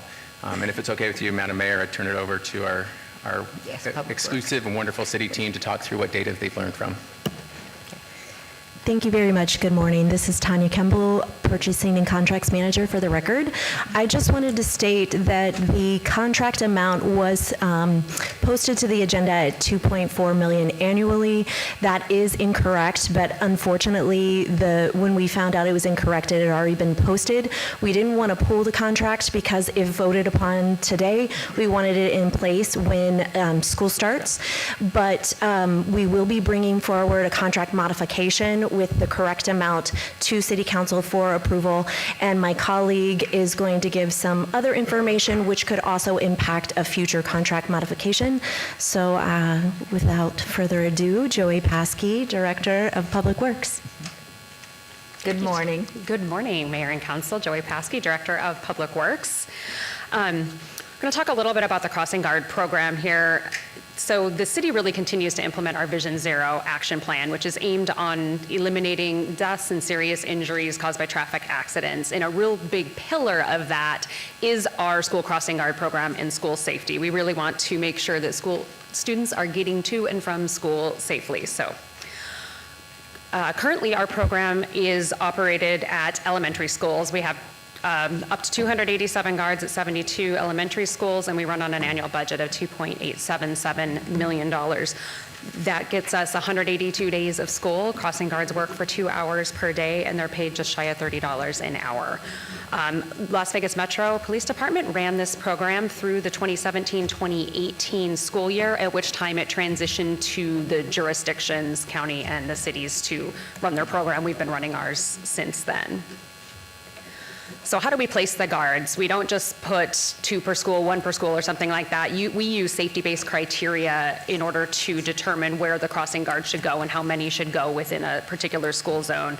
Clark County uses similar criteria. We worked with them to develop it so that we're consistent throughout the valley. We use things like roadway frontage. Is the road being directly crossed right in front of the school or not? Things like, what type of school crossing is it? Is there a stop sign? Is there a traffic signal? Is there a marked crosswalk? We look at vehicle speeds. We look at how many vehicles are on the roadway. We look at site visibility, both from a motorist perspective and also from a pedestrian perspective. So a lot of science and safety-based criteria go into our placement of the crossing guards. So a little look at the safety data. Clark County School District started 2023-24 collecting crash incidents in school zones that involve pedestrians, bikes, and scooters. So just to be clear, this is not vehicle-to-vehicle crashes that occur, but these are the crashes year over year that have occurred within the city jurisdiction in school zones during school times. If it was at 11 o'clock at night, that's not included in this information. What this does show is an increase and evidence that we need to place even more attention on making sure our students are safe. A little bit more about this past year's crash data. Most attention to the high incidence schools. The schools that had the most crashes during these times was Garside Middle School with 5, Palo Verde High School also with 5, and Arborview High School with 4. There were 7 others that had over 2 crashes. But crashes are on the rise, and so are the severity. So Councilman Knutson alluded to our pilot program. One thing we wanted to do before we expanded the program any further was make sure that we were doing that in the right places. So we ran a pilot last year to assess the feasibility and effectiveness of placing guards at both a middle school and a high school. So we placed 2 guards on Tenaya Way at Cimarron Memorial High School and 1 guard on Washington at Gibson Middle School. These were chosen because of past crash data, citizen complaints, the school administration reaching out, and we also did extensive walk audits, which are safety checks where our team went out and walked the entire frontage and identified safety concerns along these. So that's how those were chosen. We ran this from beginning of November through the end of the year and had some really good results. 0 crashes occurred during the school arrivals and departures for both of those, which was down. We increased pedestrian compliance and motorist awareness. So one important part of this is we weren't just using qualitative or quantitative data, we were also using qualitative data. We went out and we talked to the crossing guards, we talked to the students, we talked to the parents, we talked to the school administration, and really got a feel for how they felt the programs were working at both of those, and got really positive feedback through these community surveys. So in our opinion, it was an effective traffic management technique, and it reduced the number of conflicts. So with that, where do we go from here? I believe the data supports a safety need for the expansion of the program if it's possible. The pilot results were definitely promising. And I think we have opportunities to scale this smartly using our data and funding. So one option to expand past just the elementary schools would be to implement at middle schools, which we have 16 middle schools, so that'd be up to 2 per school there. And then increase our high school pilot, so expand from just Cimarron to also include the other 2 highest crash locations, which would have been Arborview and Palo Verde. The schedule impacts to this would be fairly minimal. Sometimes it takes a little bit for the contractor to bring on all of the crossing guards because it's a lot of people to hire all at one time. So we would do a rolling start for something like that. The additional cost to that would be approximately $415,000 for this next school year. And then, economy dependent, maybe plan for a potential budget expansion request to look at all of the high schools in future years. And with that, I'll be happy to take any questions. Thank you. Does anybody have any questions before you make a motion? Yes, Joey, are we also talking about, is it our hope and plan to expand to high schools? Yes, we would like to do that. Again, budget dependent. I think we would like to get the rest of the high schools. So right in a future year, we're not asking for this at this point, right. But that's our future goal. That is our future goal. With this proposal, we would be trying to expand to at least 2 more high schools, though, this year than we had last year. Is there any other municipality or jurisdiction that is expanding to high schools? Not to my knowledge, no. Okay, that's great. I think that's very important. And again, given financial considerations, but I think it's an important goal to be working towards. So we're talking elementary school, middle school, and ultimately high schools as well. Yep. All right, thank you so much. Do I hear a motion? Madam Mayor, I appreciate you and this council for... Oops. Sorry, I didn't break anything. I appreciate you and this council for allowing me to talk about this. I know it's important to everyone up here. And Joey, for your team, you're just as much part of the public safety team as our firefighters and our police officers. This is a public safety function. and that is one of the priorities of the City Council. What is the timing I know we're going to move to, I'm going to make a motion to approve item number 14 today. What is the timing on bringing those changes back so that we can expand into middle schools? We would start, if it was the direction of the council and we had budget to do so, we would start on that right away with all city management, get it done as quickly as they could get it staffed. Okay. That's my request, if it's okay with this council. And with that, Madam Mayor, I just want to point out, I was at Garside Middle School this morning. It's a brand new school. Those teachers are ready to go. I met with the superintendent this morning at Hancock. It was a grand opening, and it was the first thing we talked about is that our collective role in this community is to protect children, and that would be my first and foremost responsibility and priority. With that, Madam Mayor, I'm grateful to the staff for doing their due diligence, and I would move to approve item number 14. Please vote. Post.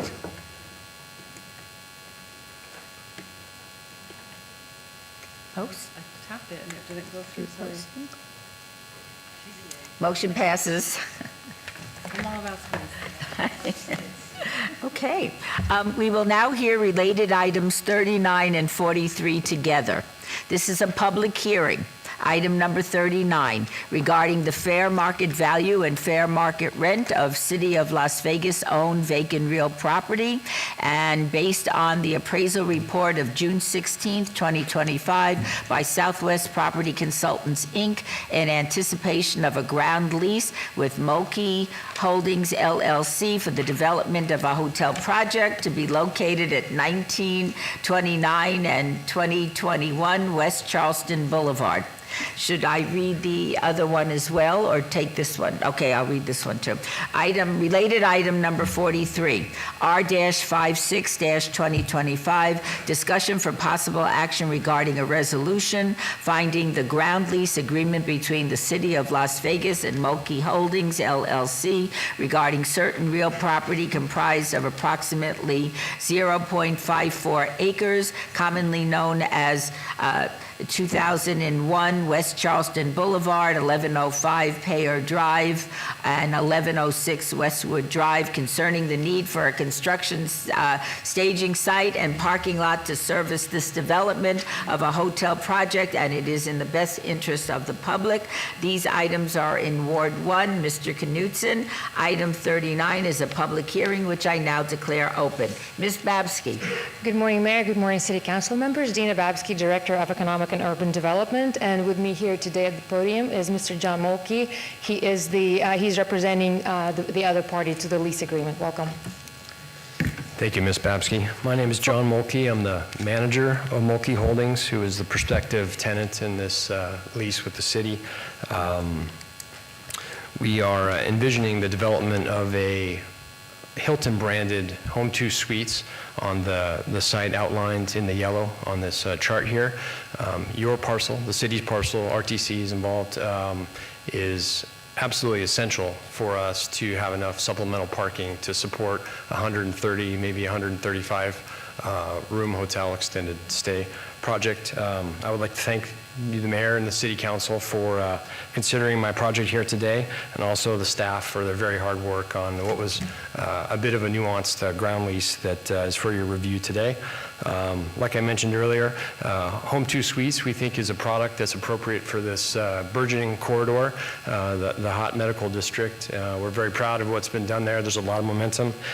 Without this supplemental parking, which we think will add another 50 to 52 parking spots for the 130-room hotel, this project would not be able to get off the ground. We have spoken with mostly our business neighbors to the north. They're all very supportive of the project. Some of them send hotel demand very far away from this area.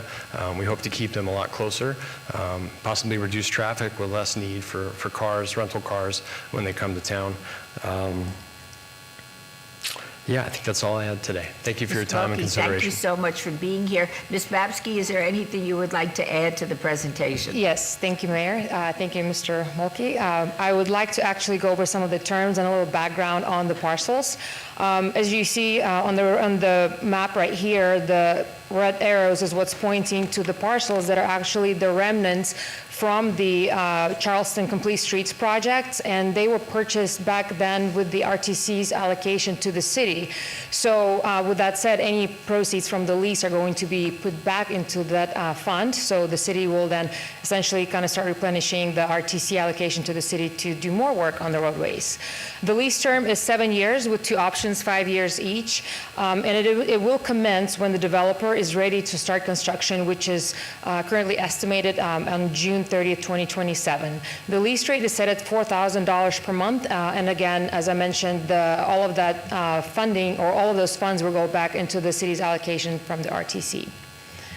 In the vicinity, the site is right across from the main UMC campus. So again, our vision is that this hotel is going to serve as, to help us bring in traveling nurses, families, anybody who need to visit UMC and the medical district in general. And the point I wanted to make, this is a first hotel that is going to go into the core medical district. We do have our Marriott and Symphony Park, which is considered part of the medical district as well, but it is very exciting that this particular project is going to be the very first one, and we hope to have more in the future.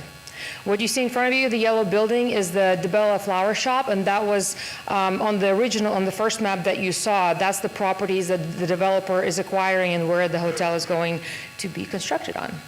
So, John, would you like to provide a little more information on the actual hotel itself? Sure. This is a stock rendering of a home 2 suites. I'm sure many of you have seen others in the Las Vegas Valley as well as around the country. It's a solid up-and-coming product, extended stay focused. Our entrance to the hotel or the portico share there will be on the south side of the building. So picture that. Oh, there you go. Thank you. Yeah, that's a general site plan that we have mocked up with 74 surface spots on the parcel. The additional 50 or 52 spots will be across Payhor on the city's parcel, which is the subject of the ground lease today. Thank you so much. Is there anybody else wishing to speak? This is a public hearing. If not, I will close the public hearing. Are there any questions or comments from the council members? Seeing none, no action is required on item 39. Is there a motion on related item 43? Mayor Pro Tem. Thank you very much, Mayor. And this is 6 years in the making, so I want to thank Mike Jansen. I know you've been absolutely critical on this, and Dina and your team. And for the development team that's brought this forward, this is absolutely critical for the future success of UMC. You called it the hot medical district, so I'm just going to take that and run with it. I appreciate that. A hotel next to a hospital makes a lot of sense, especially if you're spending a lot of time in a hospital. So I'm very, very, very grateful that you're bringing a hotel project into the medical district. One request is on Payhor Drive, there's 8 homes, 8 people or 8 families that live there, and I made a commitment to them 6 years ago when I rezoned the property that I would keep them up to date. As you go forward in your plans, if you could let me know how things are progressing and send a picture every now and then. I'm going to walk door to door just like I did 6 years ago and tell them that the nature of their neighborhood is changing, but it is for the greater good of Las Vegas and for the greater good of the hot medical district. So with that, Madam Mayor, I'm going to move to approve item 43 with appreciation. Shall we vote? Please post. Motion carries. Thank you so much for being here. Thank you. Agenda item 41. This is administrative. Discussion for possible action regarding the approval of a property acquisition agreement for the Upper Las Vegas Wash with Monument Hills Partners, LLC. What are we going to do first, please? Oh.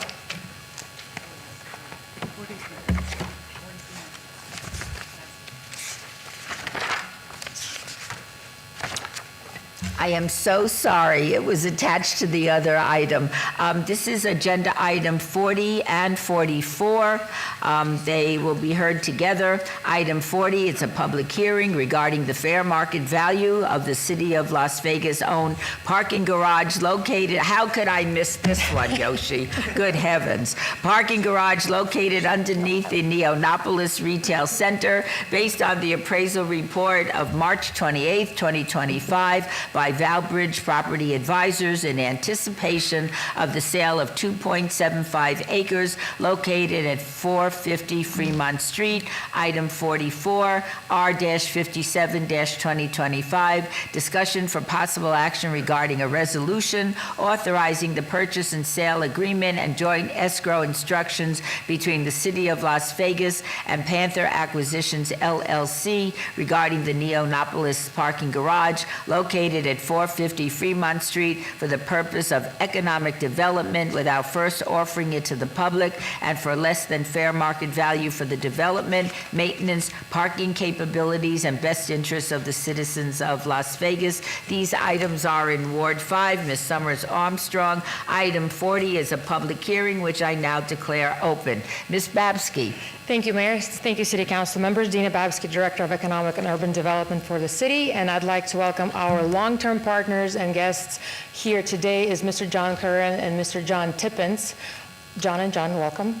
What we're bringing for your consideration today is a purchase and sale agreement of a city asset that is well-known in downtown, and I'm sure all of us have had a chance to visit, park, and spend some time in that particular garage. With that said, I wanted to provide a little bit of background. It is located at 450 East Fremont Street. It is a subterranean garage under the Neonopolis Mall. Back in the late 90s, the city entered into a disposition and development agreement to construct the garage, so you can imagine we've had it for a few decades. And we have managed it successfully. It has definitely served its original purpose, after which the city essentially wanted to achieve is for the redevelopment of downtown Las Vegas. As you can see here, obviously we know that it is on the northeast corner of the Fremont Street, so there's a lot of visitation and traffic coming into the garage to support that area.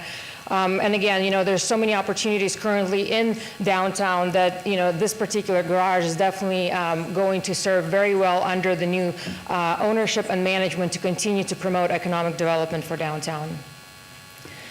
So the purchase and sale agreement, as you may have mentioned, the garage appraised at $10,030,000.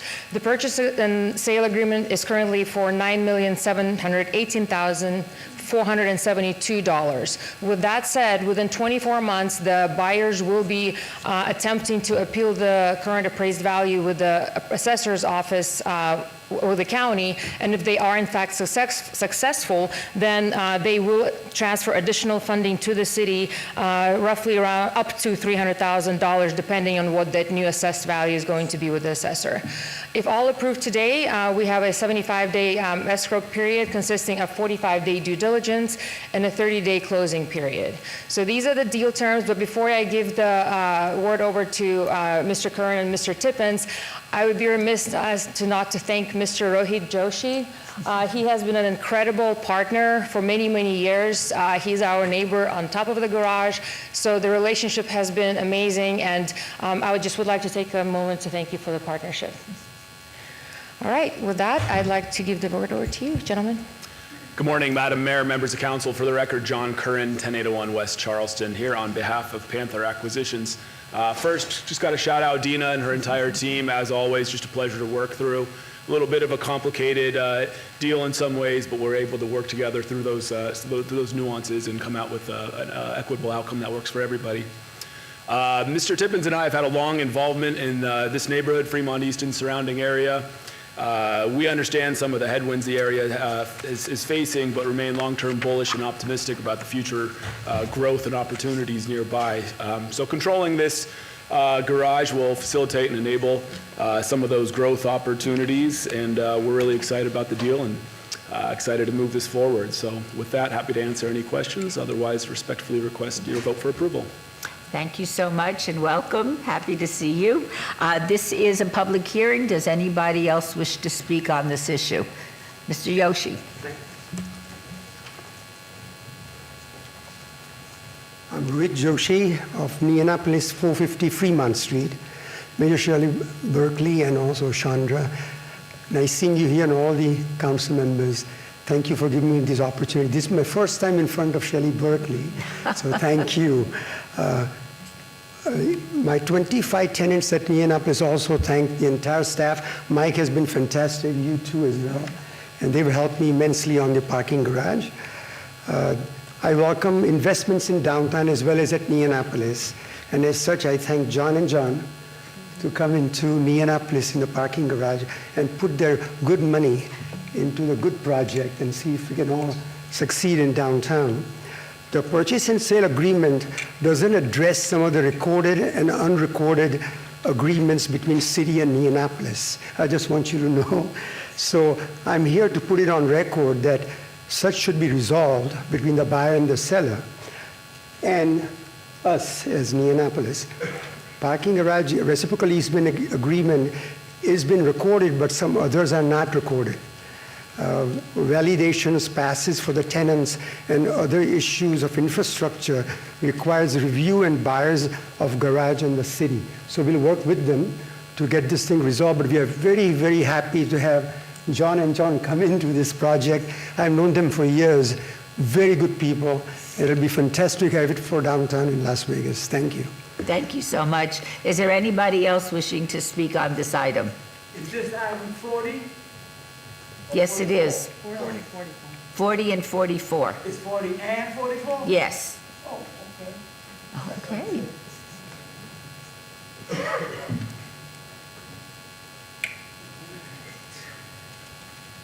Dina, how you doing? Please state your name for the record. My name is Eric Melchizedek Christ Nimrod. By the way, I'm glad you're back, Mayor. Thank you. Missed you last time. You know, and peace be within your walls and prosperity in your palaces, city. Okay, what I'd like to know is, why is this, how would selling this below market price be a boon to we, the citizens of Las Vegas? Ms. Babsky, would you like to explain the art of this deal? Absolutely, thank you. Thank you so much. Dina Babsky, Director of Economic and Urban Development. As I mentioned in the deal terms, once the appraised value or the assessed value is appealed with the assessor's office, that's when essentially the additional funding will bring it back up to the market value. Okay. All right. Thank you so much for your inquiry. I am going to be closing the public hearing. Are there any questions or comments from the City Council? Yes. Thank you, Mayor. Just one quick question as a visitor to Fremont East and downtown who parks at Neonopolis. What will the parking changes look like? If you know.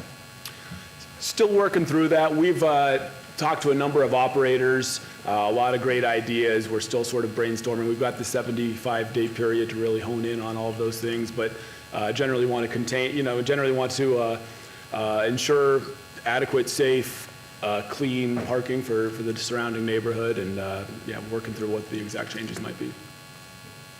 Does that answer your question? All righty. No action is required on item 40, but is there a motion on related item 44? Councilwoman Summers Armstrong. Thank you, Madam Mayor, and thank you, Mr. Tippins, and I'm sorry, your last name. Mr. Curran. Curran, thank you so much for working with us on this. We appreciate it. Thank you, Dina, always for your hard work, and I move for approval. All right. Shall we vote? Please post. Motion is carried. Thank you so much. Thank you. Thank you. Now, agenda item 41. Discussion for possible action regarding the approval of a property acquisition agreement for the Upper Las Vegas Wash with Monument Hills Partners, LLC for the sale of 939.52 acres of land in the Northwest Las Vegas, in Northwest Las Vegas, located east of U.S. Highway 95 and north of Moccasin Road, Ward 6. Ms. Bruni. Oh, welcome, City Manager. Good morning, Mayor Berkeley, members of City Council, Mike Jansen, City Manager. Let me get this presentation rolling for you on this item.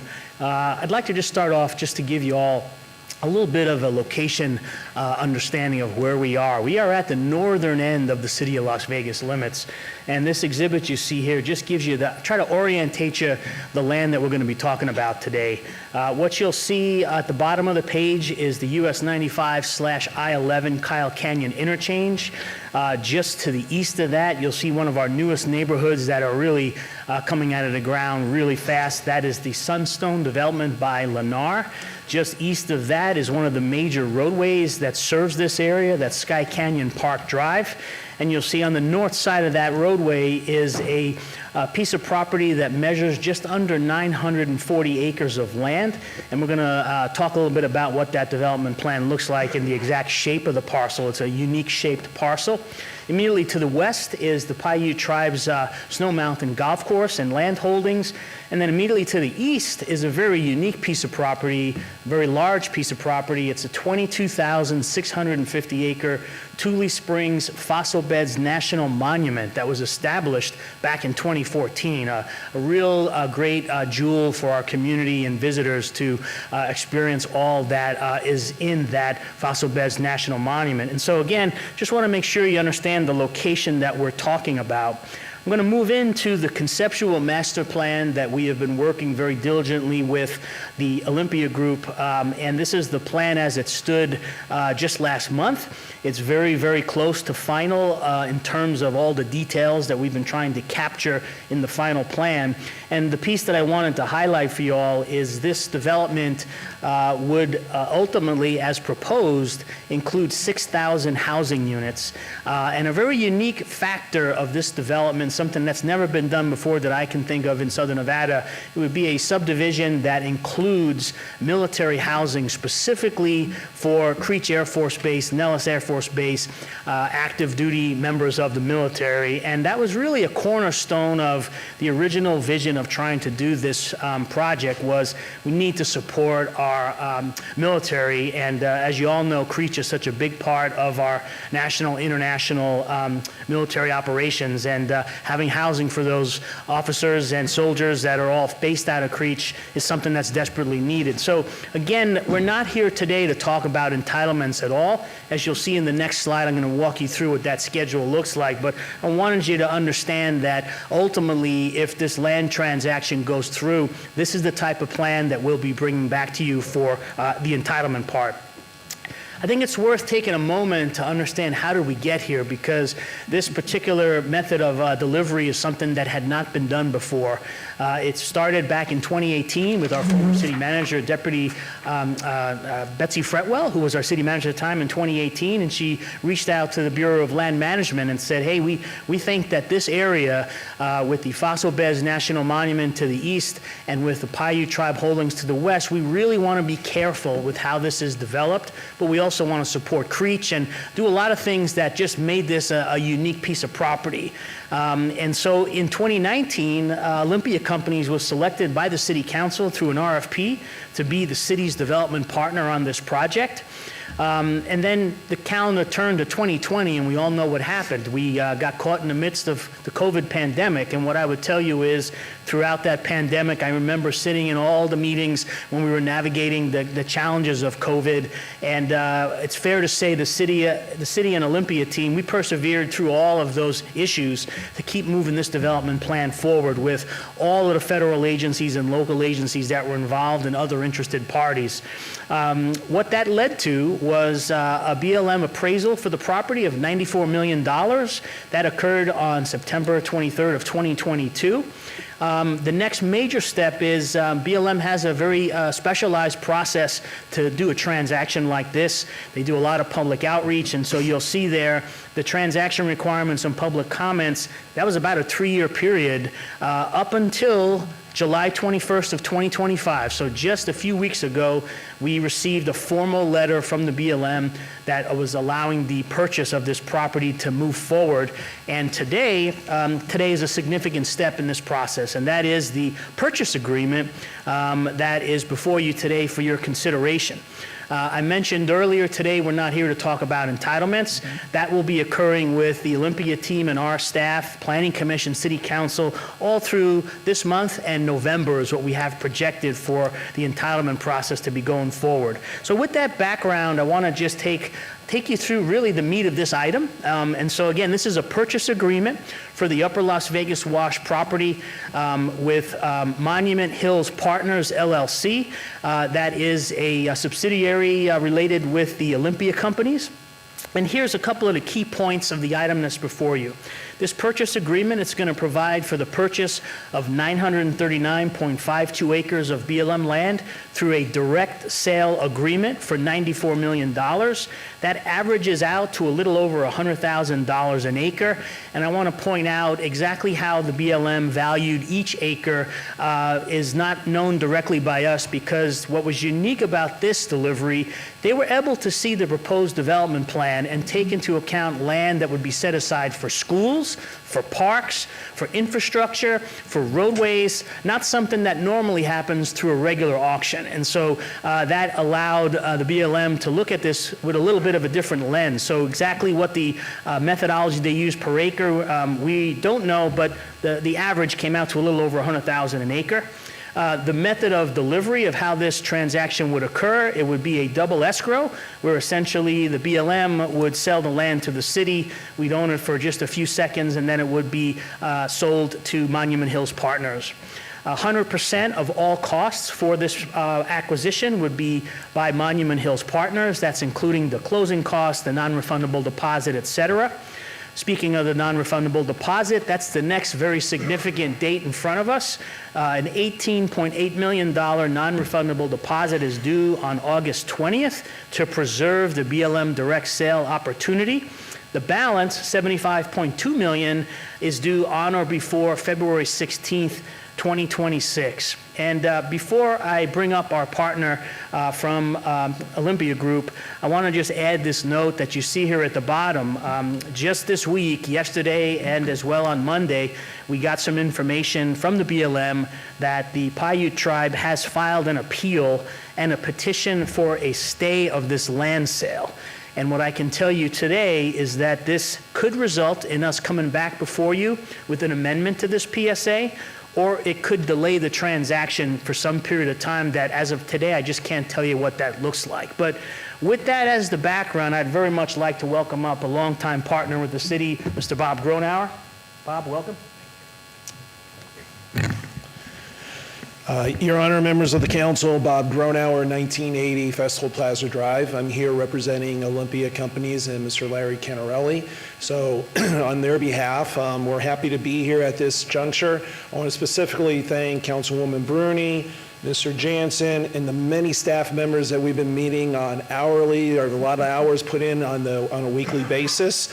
So we're excited. We're ready to move forward with the PSA with your approval today. We're ready to move forward with the deposit here fairly shortly after the approval of the PSA and continue with this transaction. So we're excited to bring more homes and another fantastic master plan community by the Olympia Companies here to the city of Las Vegas. So thank you. Thank you so much, Mr. Grunauer. Are there any questions or comments from members of the City Council? Mayor, if I may put something on the record. Yes, you may. I just would like, Mr. Grunauer, hello, put on the record that your client acknowledges that there is opposition to this transaction and that the city has no control over the ability to acquire the land from the BLM, and that the deposit, when paid, may sit with the BLM for a while, and that the city has no liability to your client.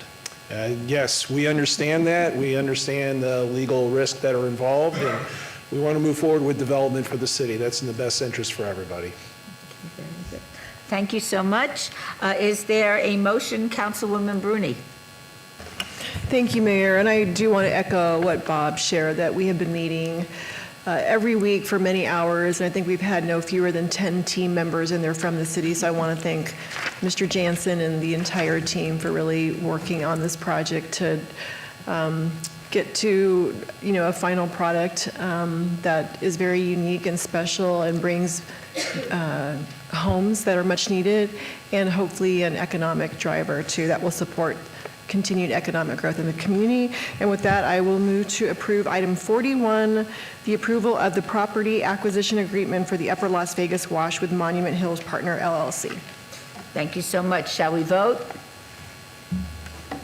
Please post. Motion passes. Thank you so much. Agenda item 42, discussion for possible action regarding a cooperative agreement between Clark County and the cities of Las Vegas, Boulder City, Henderson, Mesquite, and North Las Vegas to establish the Southern Nevada Council of Governments. All wards are involved. Mr. Valletta. Oh. Good morning, Mayor, members of the council. Seth Floyd for the record. I'm going to introduce this item, and then Marco has a short presentation to go over what we're doing here. And I was thinking through what my intro would be, and then when the young lady came up here during public comment to speak and did such a wonderful job, I decided I would scrap that one and do a different one. One of the things that I think we all think about from time to time is why we do this job. And a lot of us do this job because we want to see a community that is great today, and more importantly, that is great tomorrow. I know a lot of you have families who are growing up here. I do too. And there are a lot of issues that you face and that we deal with as staff that don't have borders. We have a jurisdiction, but a lot of these issues cross borders, and we can only address them effectively if we do it as a region. So with that, what we have in front of you today is an item that would essentially rebrand the Southern Nevada Regional Planning Coalition, something that's been around for about 30 years, into a council of governments. And I don't want to steal all of Marco's thunder in explaining what that is, but I think the idea and where we're headed with this is that this will be a more effective way to coordinate and collaborate among the local governments in Southern Nevada. Before I turn it over to Marco, I do have one housekeeping item. There, in the agreement that's in your backup, on page 8, there is a missing section reference in section 11F. There should have been a reference to section A. That is, I believe it currently just reads error reference source not found. Not sure how that happened, but when you vote on this, you'll be voting on it with that correct reference to section A. So I just wanted to put that on the record. John, hopefully that satisfies to address what that amendment is. And with that, I'll turn it over to Marco, and then we are happy to answer any questions that you have. Thank you so much. Good morning, Mayor and Morning. City Council members. Marco Valletta, City of Las Vegas Department of Community Development, for the record. I think to piggyback on Seth's introduction here, I'd like to talk a little bit about the kind of the history and how we got here. This has a saga that spans over decades, but I wanted to do a little bit of framing for you, if you will. Planning from a regional context has been around the state for decades. I think we have a couple good organizations that we can point to in terms of a clear mission, but they have different authorities in what they do. The one that kind of comes to mind is in Northern Nevada, Tahoe Regional Planning Agency. The legendary clarity of Lake Tahoe is owed to them. Their authority really is to protect the environment of Lake Tahoe and really kind of go back to what Mark Twain said, a century and a half ago, that is the air that angels breathe. And their authority really is to help control development and to protect the environment within the Tahoe Basin. Regional planning has also been picked up in the Reno-Sparks metro area. Truckee Meadows Regional Planning Agency is a statutory agency that oversees a lot of regional issues as well: annexation, infrastructure, housing, development, and they've done that for several decades as well. The offshoot to that has been the Southern Nevada Regional Planning Coalition. And while it's not nearly as regulatory as Truckee Meadows is, in that they have a regional planning coalition and a regional planning governing board, Southern Nevada Regional Planning Coalition, or SNRPC, is really kind of a flexible organization of the local governments in Southern Nevada as well as the Clark County School District. And really the idea was to provide a framework around a regional plan. And in the early 2000s, they did that. There were a lot of good successes that came out of SNRPC, but when it hit the recession, things kind of died down a little bit. And I would say the vision for SNRPC really kind of slowed to the point where it was looking for something else to help guide it.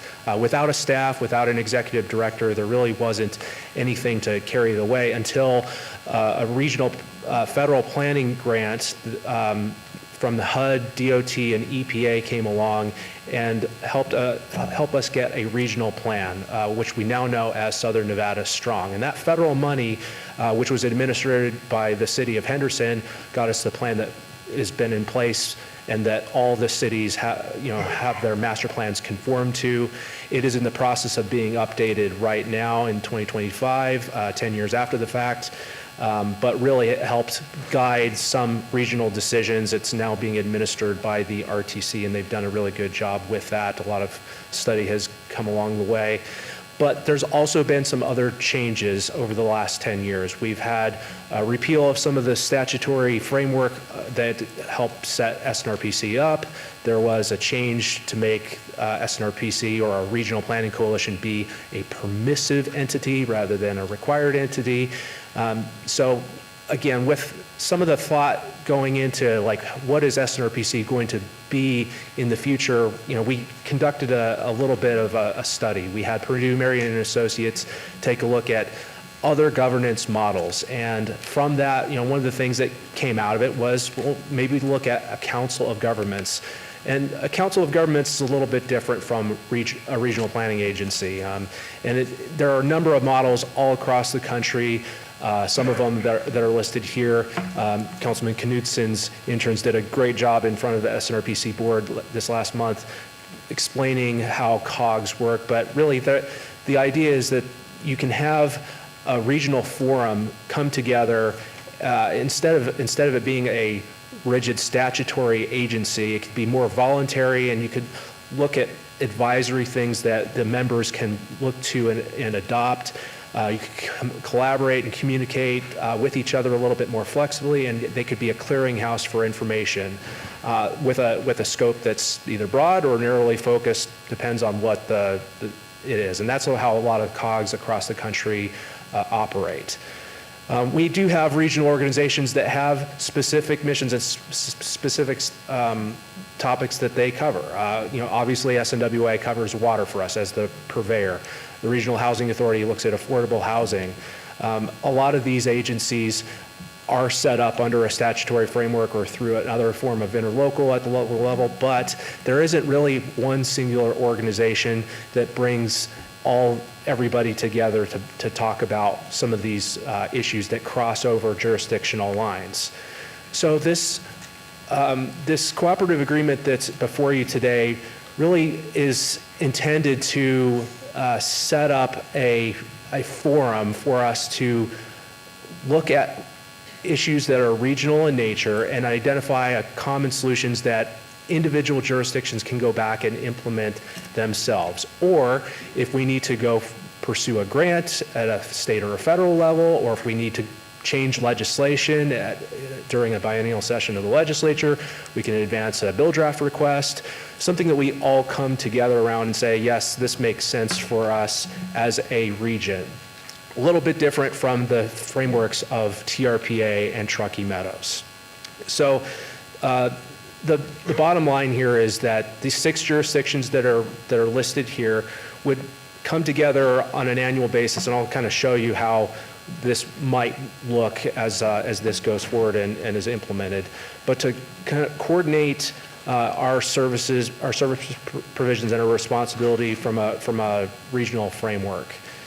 So there are some general powers that are listed within the agreement, and then administratively, we're going to help facilitate this as the city of Las Vegas and get it started to get it off and running for the first year, hopefully, to get some momentum behind it under this new paradigm. And really, the idea is to provide that forum and study on a regional issue that we all come together and cooperate on to make some change, whatever the topic might be. And that's something that's going to be ultimately up to the elected officials that sit on this COG governing board. So as an example of how this could possibly work, during the first quarter of a year, there would be a determination of what topics we wanted to pursue. Maybe it's housing, maybe it's water, maybe it's economic development.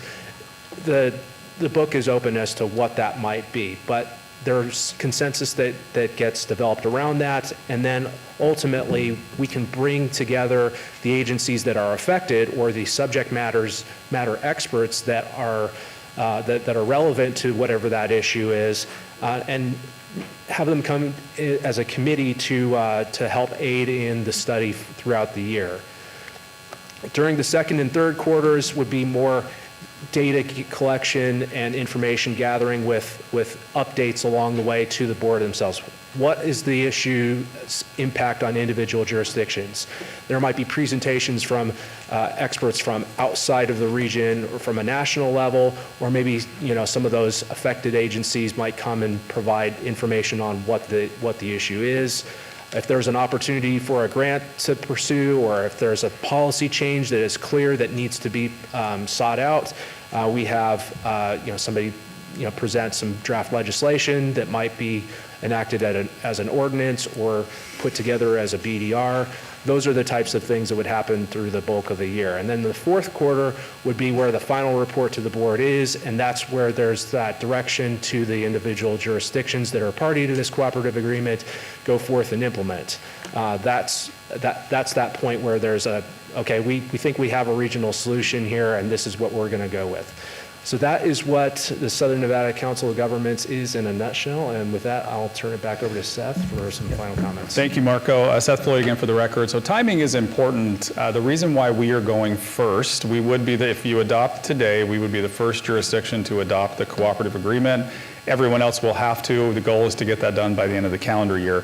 But we have volunteered as part of this rebranding to take on the staffing responsibilities. Under the SNRPC, the county had done that for many years, but we thought it was important that because we believe in this effort and we think it's important that we would staff that. And so we also wanted to be out in front on adopting the agreement. So that's why we're asking you all to consider that today, and we are happy to answer any questions that you have.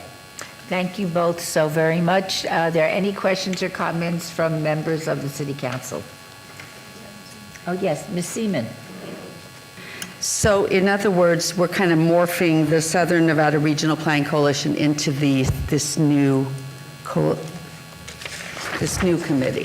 Yes, ma'am. So technically, we are actually replacing the SNRPC with this. But if you look at the function, yeah, it's a bit of a merge of SNRPC and a Council of Governments model. Okay, thank you. Okay. Ms. Diaz? Thank you, Madam Mayor. As a former SNRPC committee person, it was always very confusing as to what the purpose of the SNRPC was, and it felt like there was no common goals, we're not rowing in the same direction. We just felt really disjointed. Yes, the municipalities that partook would show up, but it just didn't feel like the work was intentional or data-driven or any of the sort. So I'm all for moving in this direction, given that born and raised in Las Vegas, I was an assemblywoman for 4 regular sessions and 4 special, and it becomes really evident and clear when you go to the halls of the legislature how much local municipal governments are speaking to each other or not.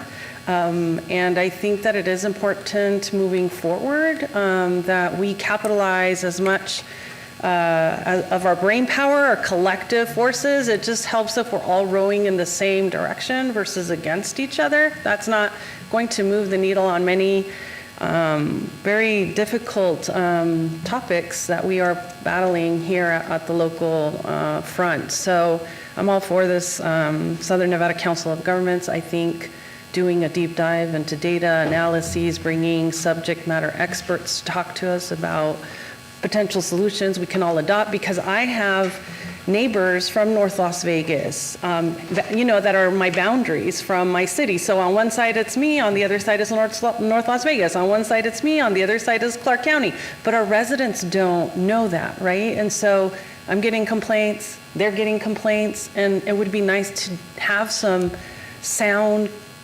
data-based solutions that we can point to that we're all trying to implement and just do things to make things better for the quality of life of our residents. And so we know, like on the tree front, we have so much further to go to combat the heat island effect. We have so many areas that we could really intentionally move the needle on. So that's what makes me super excited that this is going to go to the next level. Thank you. Thank you so much. Councilwoman Polensky. Thank you, Madam Mayor. I try to keep my remarks brief, but thank you, Marco. Thank you, Seth, for all your leadership in this arena. I'm struggling with the COGS acronym in my world. In the small business world, COGS stand for cost of goods sold, which can kill your profitability and your P&L. So my business mind and my government mind are conflicting with this one, but I'll do my best to adjust.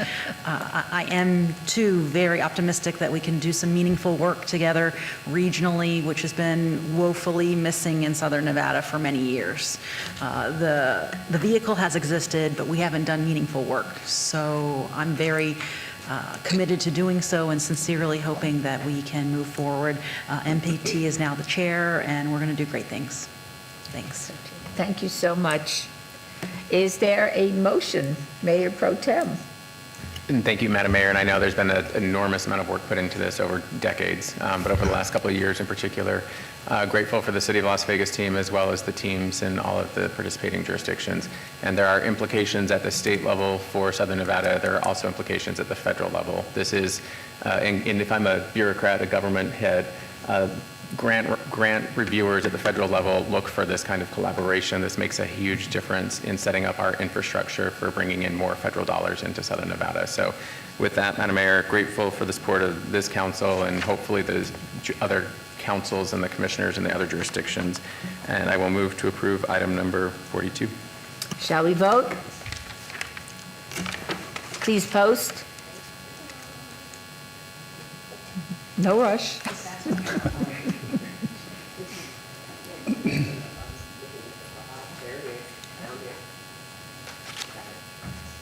Motion passes. Thank you both so much. Thank you, Mayor. Agenda item number 45, boards and commissions.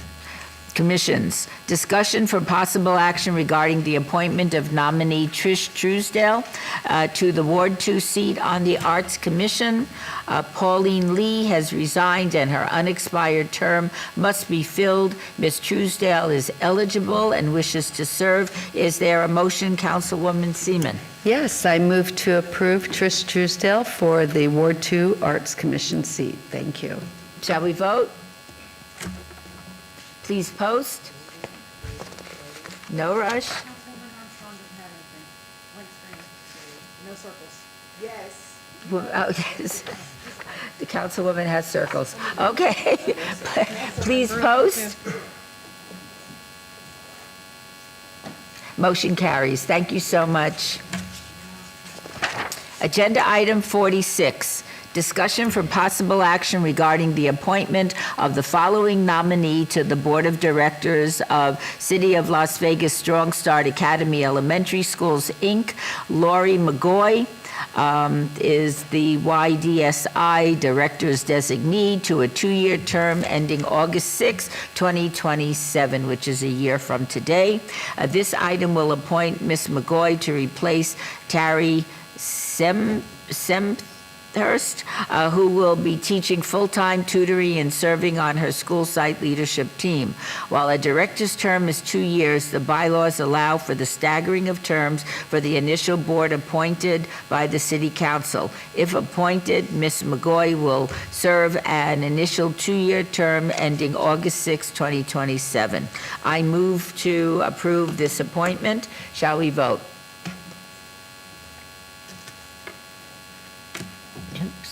Please post. Motion carries. Thank you all so much. Agenda item 47, recommending committee bills eligible for adoption at this meeting. Bill number 2025-28. Councilman Knutson, would you like to have the bill read? Yes, Mayor. Yes, Mayor. Bill number 2025-28, First Amendment, an ordinance to amend LVMC Title 11, Chapter 40 by adding various provisions related to the use of electric bicycles and electric scooters, including penalties for violations of certain provisions of Title 11, to amend LVMC Title 13, Chapter 36, Section 20 by adding various provisions related to the use of electric bicycles and electric scooters in parks, recreational facilities, and recreational trails, and adding various penalties for violations of certain provisions of Title 13, and to provide for other related matters. Thank you very much, and with appreciation to Councilwoman Bruni for allowing me to obey it for 2 weeks to do my due diligence, I will move to approve. And I believe there was an amendment at the recommending committee. Do we need to state that now? I identified it as the First Amendment. Perfect, thank you. All With the righty, First please Amendment. vote. Post. Motion carries. Thank you so much. Agenda item 48 Stricken. has been stricken. So it has 49. Okay, agendas item 48 and 49 have been stricken. Agenda item 52, new bills. Items 52 through 54, bills 20... We got 50 and 51. Do I give her the back? I don't have it. Have they been paid? No. I don't have it. While you're looking, I'm going to read something. You have to read something. All right. Go ahead, Mr. Knutson. Madam Mayor, with your permission, items 48 and 49, bills number 2025-13 and 2025-14 were stricken earlier in the meeting. Items 50 and 51, bills 2025-29 and 2025-30 will be heard at a later meeting. Okay, so, Now we're on new bills. okay, we will not be voting on agenda item 51. All righty. Agenda item 52, new bills. Items 52 through 54, bills 2025-31 through 2025-33 will be heard at the recommending committee meeting on Monday, August 18th, 2025. City Attorney, will you read the new bills? Yes, Mayor. Bill number 2025-31, an ordinance creating the City of Las Vegas, Nevada Special Improvement District number 819, Summerlin Village 30A, ordering a street project, a storm sewer project, a sanitary sewer project, a drainage project, and a water project within the City of Las Vegas, Nevada, and providing other matters related thereto. Bill number 2025-32, an ordinance concerning the City of Las Vegas, Nevada, Special Improvement District number 819, Summerlin Village 30A, assessing the cost of local improvements against the assessable property benefited by the local improvements and providing other matters related thereto. Bill number 2025-33, an ordinance authorizing the issuance and sale by the city of its Special Improvement District number 819, Summerlin Village 30A, local improvement bonds, Series 2025, approving the form of certain documents with respect to such bonds, ratifying actions taken by city officers toward the issuance of such bonds, and providing other matters related thereto. Thank you. New bills 2025-31 through 2025-33 are assigned to the August 18th, 2025 recommending committee members, Councilman Knutson and Councilwoman Seaman and Polensky. If any so designated are unable to attend, the clerk's office will coordinate finding substitutes as necessary at my direction, and I thank you. Agenda item number 55. Item numbers 55 through 58C are on the consent agenda, but items 58A through 58C were held in abeyance earlier in the meeting. Remaining items 55 through 57 are considered to be routine and are recommended for approval by the Department of Community Development. Mayor Pro Tem, may I have a motion to approve this consent agenda? Move to approve the consent agenda. Please vote.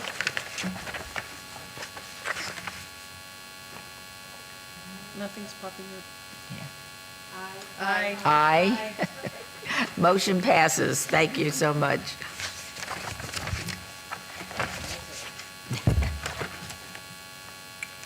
Agenda item 59 was tabled earlier in the meeting. Agenda item 60 was tabled earlier in the meeting. Item 61, this item was held in abeyance to the September 3rd City Council meeting. Agenda item 62, item is held in abeyance to the September 3rd City Council meeting.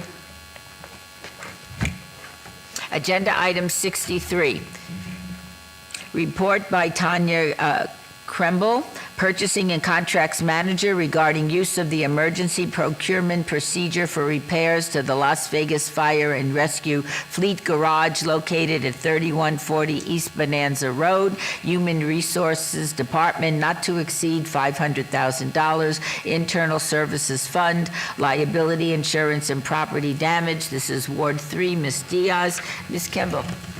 Thank you very much. I'm Tanya Kemble, Purchasing and Contracts Manager for the record.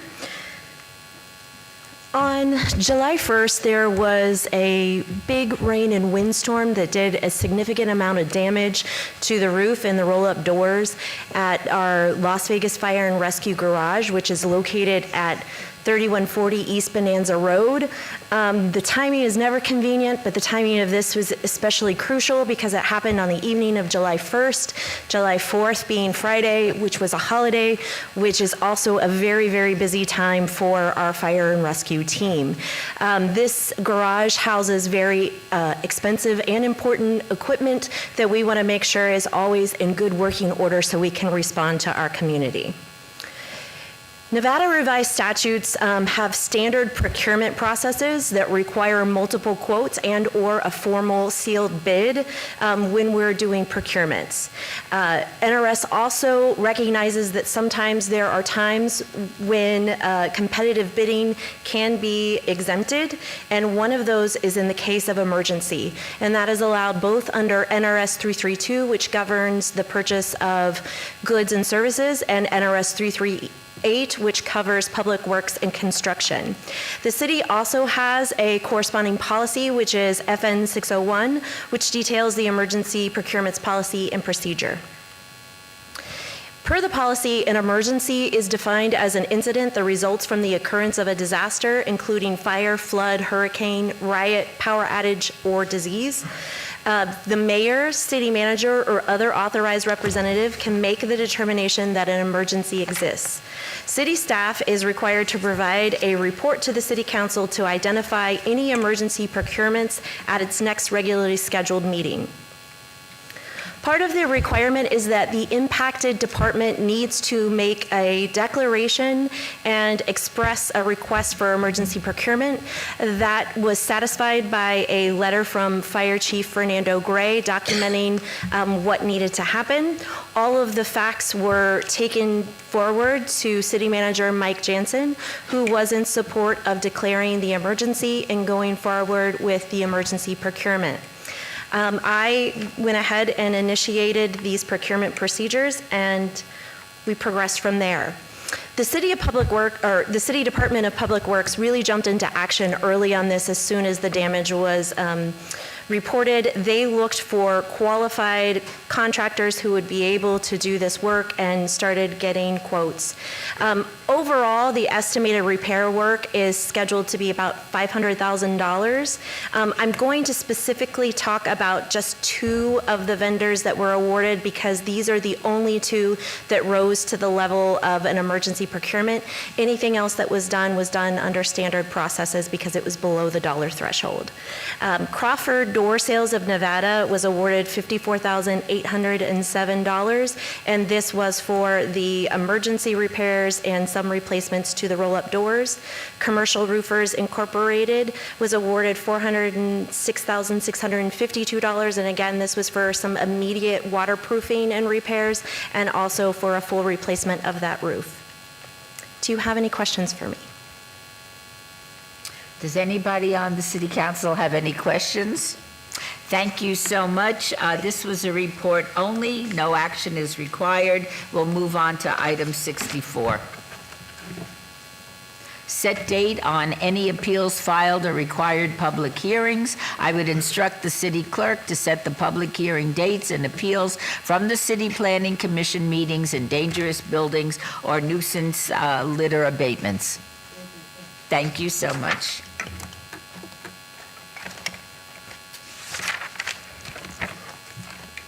Agenda item 65, citizens' participation. Public comment during this portion of the agenda must be limited to matters within the jurisdiction of the City Council. No subject may be acted upon by the City Council unless that subject is on the agenda and is scheduled for action. If you wish to be heard, come to the podium, give your name for the record. The amount of discussion on any single item, as well as the amount of time of any single speaker is allowed, may be limited. It will be limited to 2 minutes. This is your opportunity to address the council, but the council is not able to respond or engage in dialogue. Are there any members of the public who wish to speak under this portion of the agenda? Yes, Mayor. Sir. Please state your name for the record. Beloved Mayor Shelley, I'm glad you're here. Thank you. So Great council, I'm glad you're here too. My name is Eric Melchizedek. And we're glad you're here too. Thank you very much. You're very welcome. My name is Eric Melchizedek Christ Nimrod.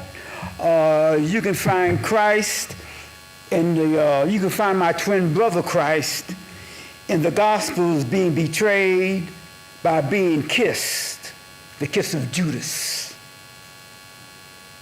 in the Gospels. A poor mentor can make a mouse out of a man. Okay. You, the City Council, is grand. You make the city of Las Vegas the talk of the land. Thank you for your dedication. Thank you for your rhyming. It's very good. All right. Ms. Francis, would you look at your text for a minute? Is there anybody else that would like to address the City Council at this time? Thank you, Madam Mayor. I'm sure she's out there watching, but our very own Sabre Smith Newby is in Palo Alto, California at Stanford University Hospital. She had a brain tumor removed from near the pituitary gland in the back of her head and is recovering well. She's been discharged from the hospital and is convalescing in a hotel room right now. We want to send her our best regards. I think she'll be back sometime in Southern Nevada, potentially next week. We love you, Sabra. We're rooting for you. Lots of prayers back home. Get well soon and come back only when you're ready.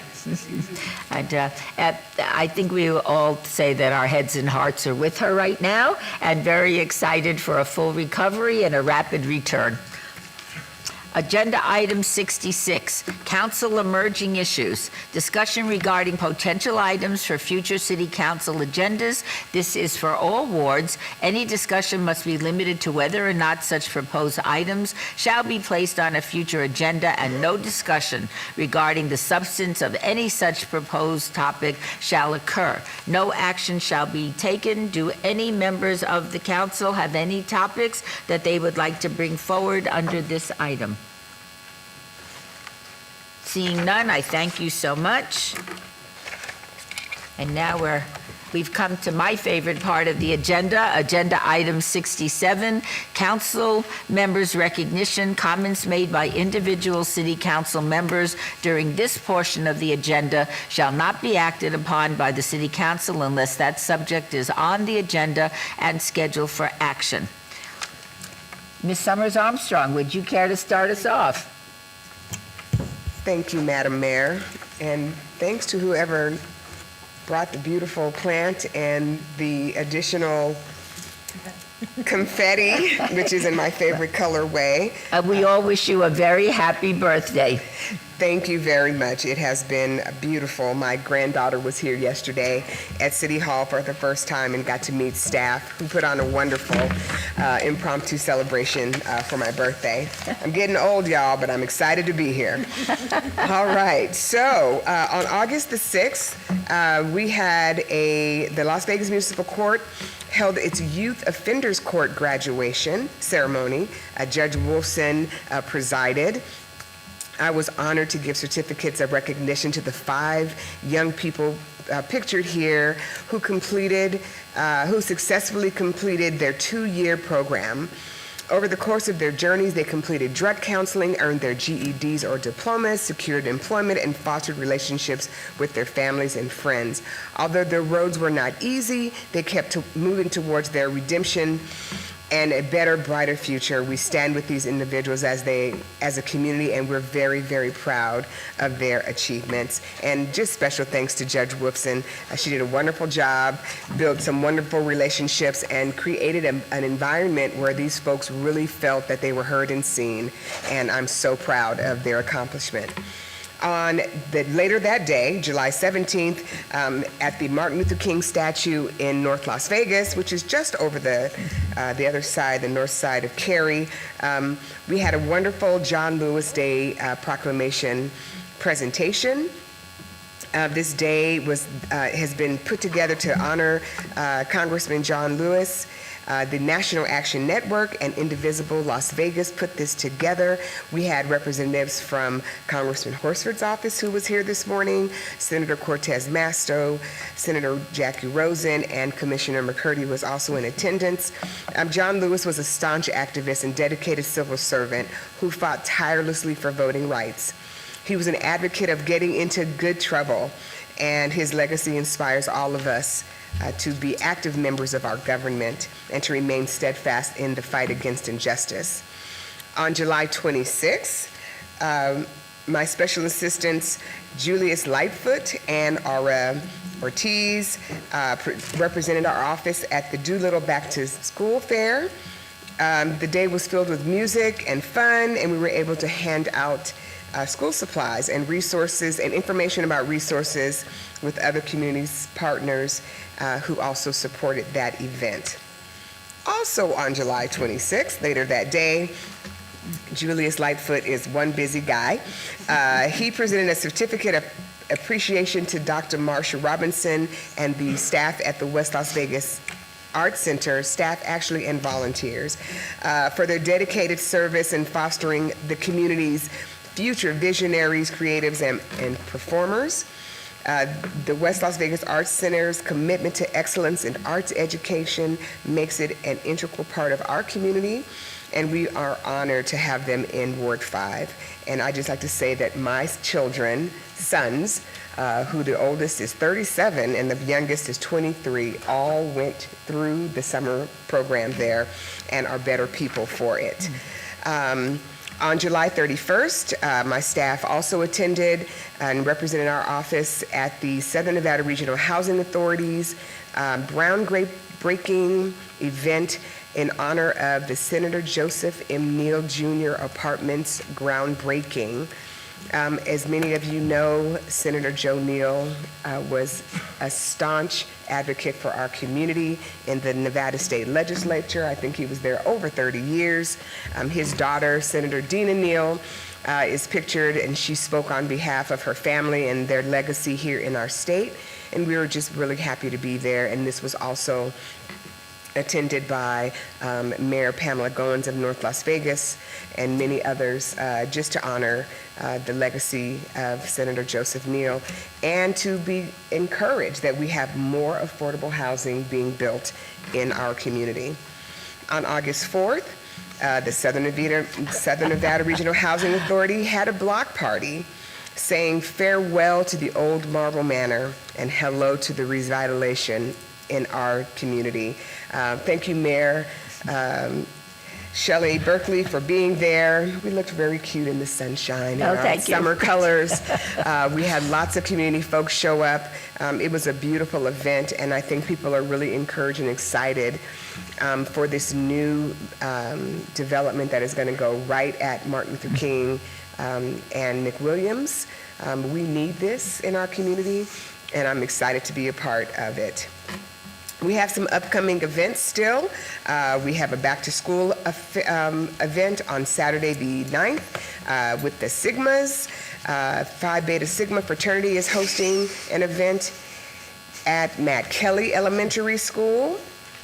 The mayor was invited too, but I'm gonna be there on her behalf. And it's right there in Ward 5 at Matt Kelly. On the 2nd, August 2nd through the 9th, we've got free haircuts. The Raiders are putting something on, so please, if you need parents, if you need to get your kids tightened up, as we say in the neighborhood, their hair and their haircuts, please go on over to Expertise, which is right there on Stella Lake next to Grits, and take advantage of that so your babies can be beautiful and have a lot of confidence the first day of school. Nevada Women in Trades is having some helping reentry and veterans get prepared to work in the trades. And this is very important as Marble Manor is being redeveloped. We must have a workforce and would love to have them come from the community. So please take a look at this, call them, and get trained if you're interested in being in the trades. Next, we have Just One Project is having a pop-up on the 16th. These are the locations. Please, folks, if you need a food support, please. These folks do a beautiful job and a respectful job, and the food is beautiful. And so please, if you need anything, please participate. And finally, not finally, AmeriCorps, next one. We are trying to get folks to sign up for AmeriCorps. Here's some information about that.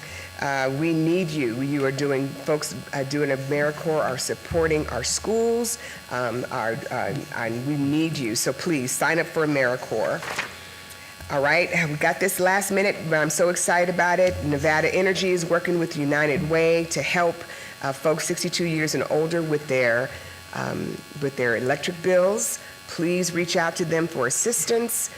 We don't want anybody's power off or you not running your air in the summer when it is still very, very hot. So please reach out to United Way or Nevada Energy to get assistance if you need it. And finally, we still need to watch our weight and our summer eating, all this good barbecue. And if you want to come out and pull off a little weight or just get your kids active, we've got Green Ball at Lorenzi Park. It's a beautiful location. They love to see us out there. They even have some stuff for parents. So get out there and hit the ball. You'll see me out there in the next couple of weeks. And that's all. Oh, and my staff. Last but not least, my folks are available Monday through Thursday to help anyone in the community who may need it.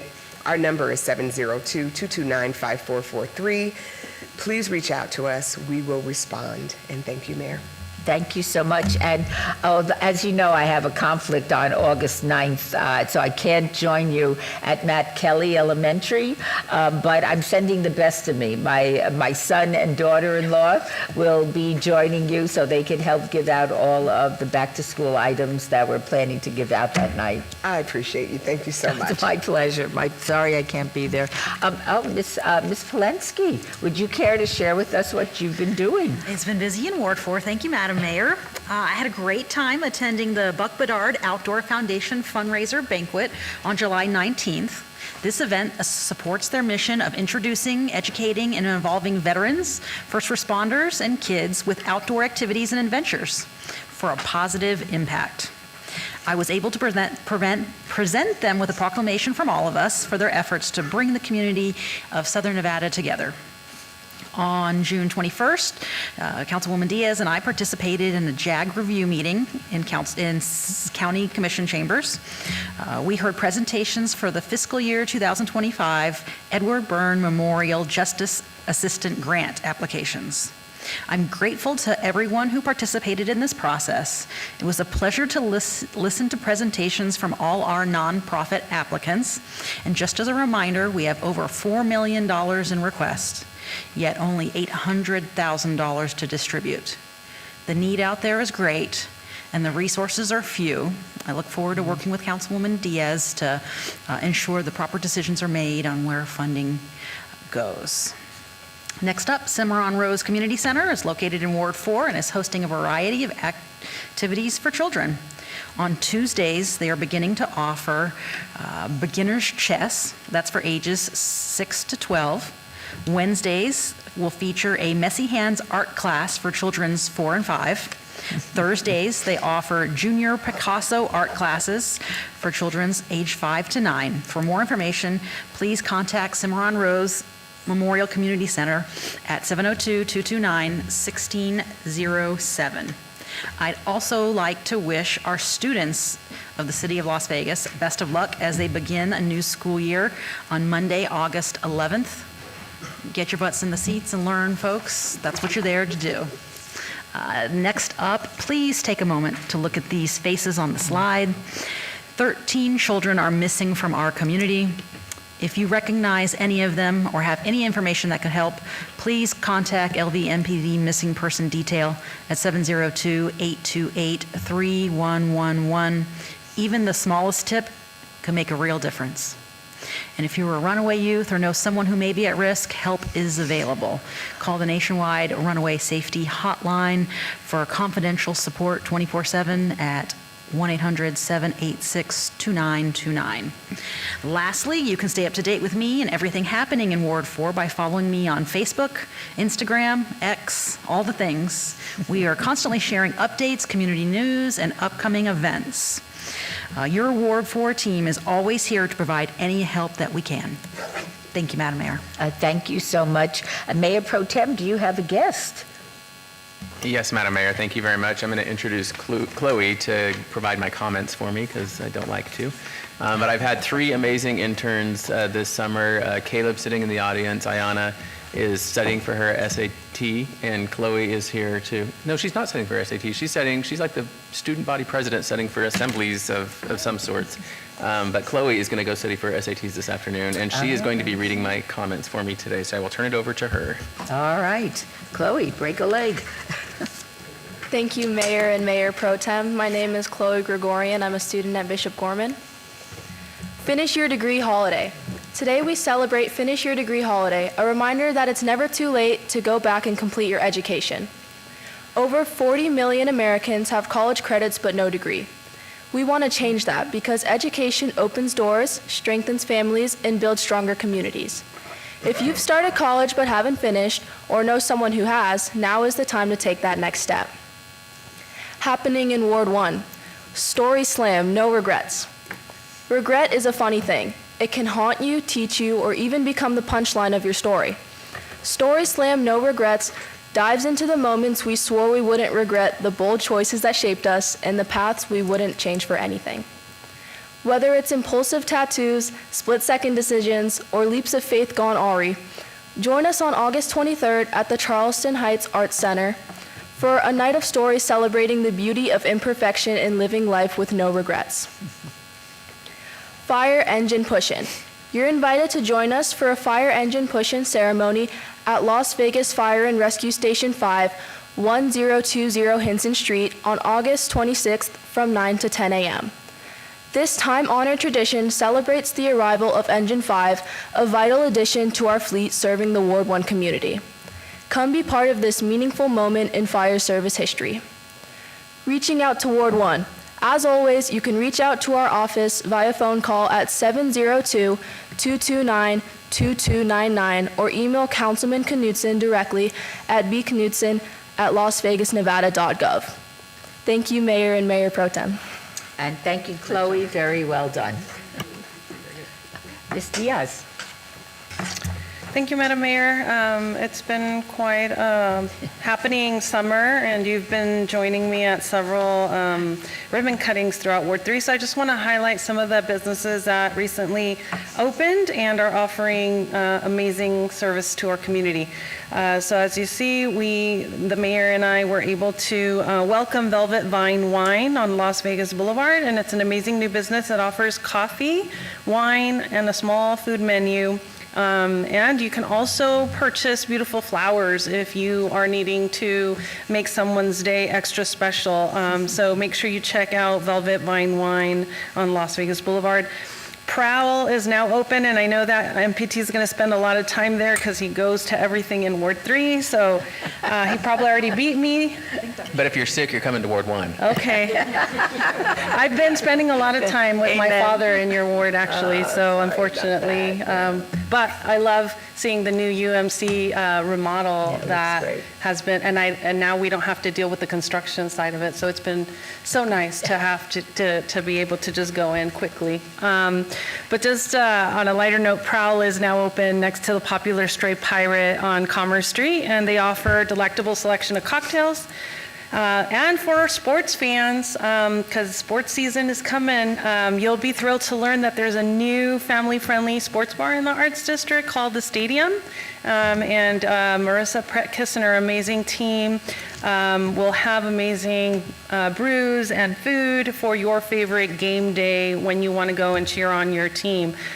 So congratulations to all of these business owners on opening their doors, and we wish them much success. We have some highlights with our Las Vegas Fire and Rescue. I was honored to join Fire Station 4 for a push-in ceremony to celebrate the new fire engine that was added there.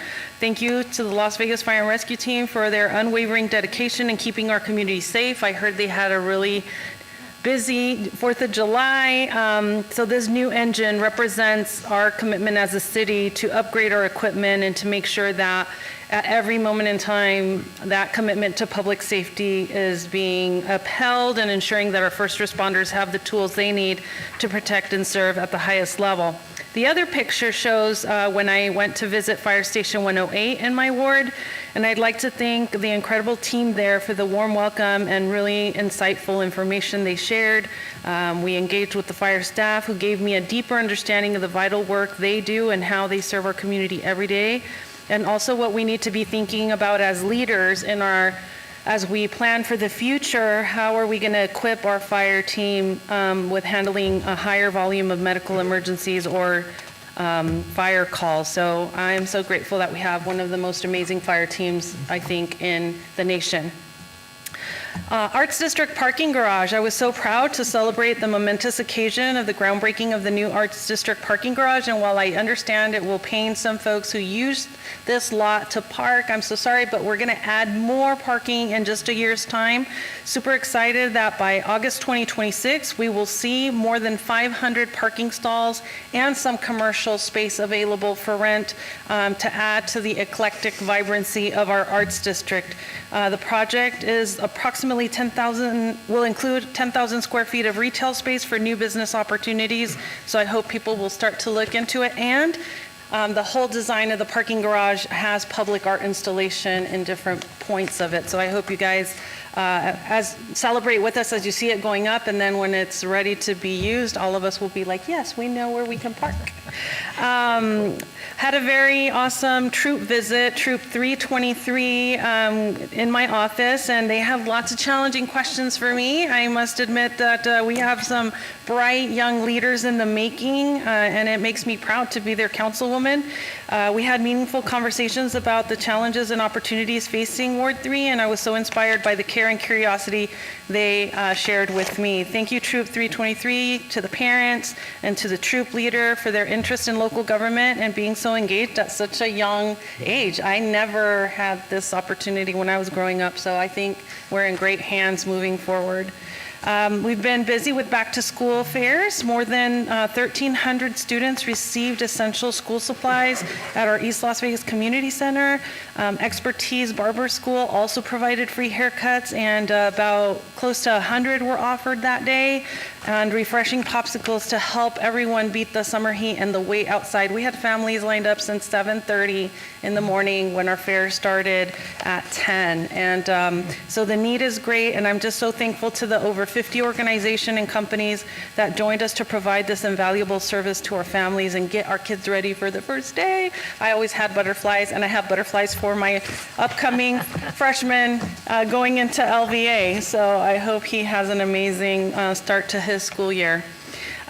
This is not so amazing, but the paint is coming back. We thought we were rid of the cones on Charleston, but they're coming back to a certain section. We just want to advise everyone, starting the first day of school, August 11th, along Charleston between Maryland and Franklin Avenue, work is going to be underway, and I just want to thank everyone ahead of time for their patience. We want you to know so that you can route your commute elsewhere. Just try to avoid the areas that are going to be impacted by construction. And also you can email us at info@charlestonstormdrain.com, because eventually the scope of the work will continue down Charleston. So it's starting at Maryland and Franklin, but it's going to move all the way down from Maryland to Commerce. So just know that traffic will be impacted or impaired heading into the Arts District for a year and a half or more.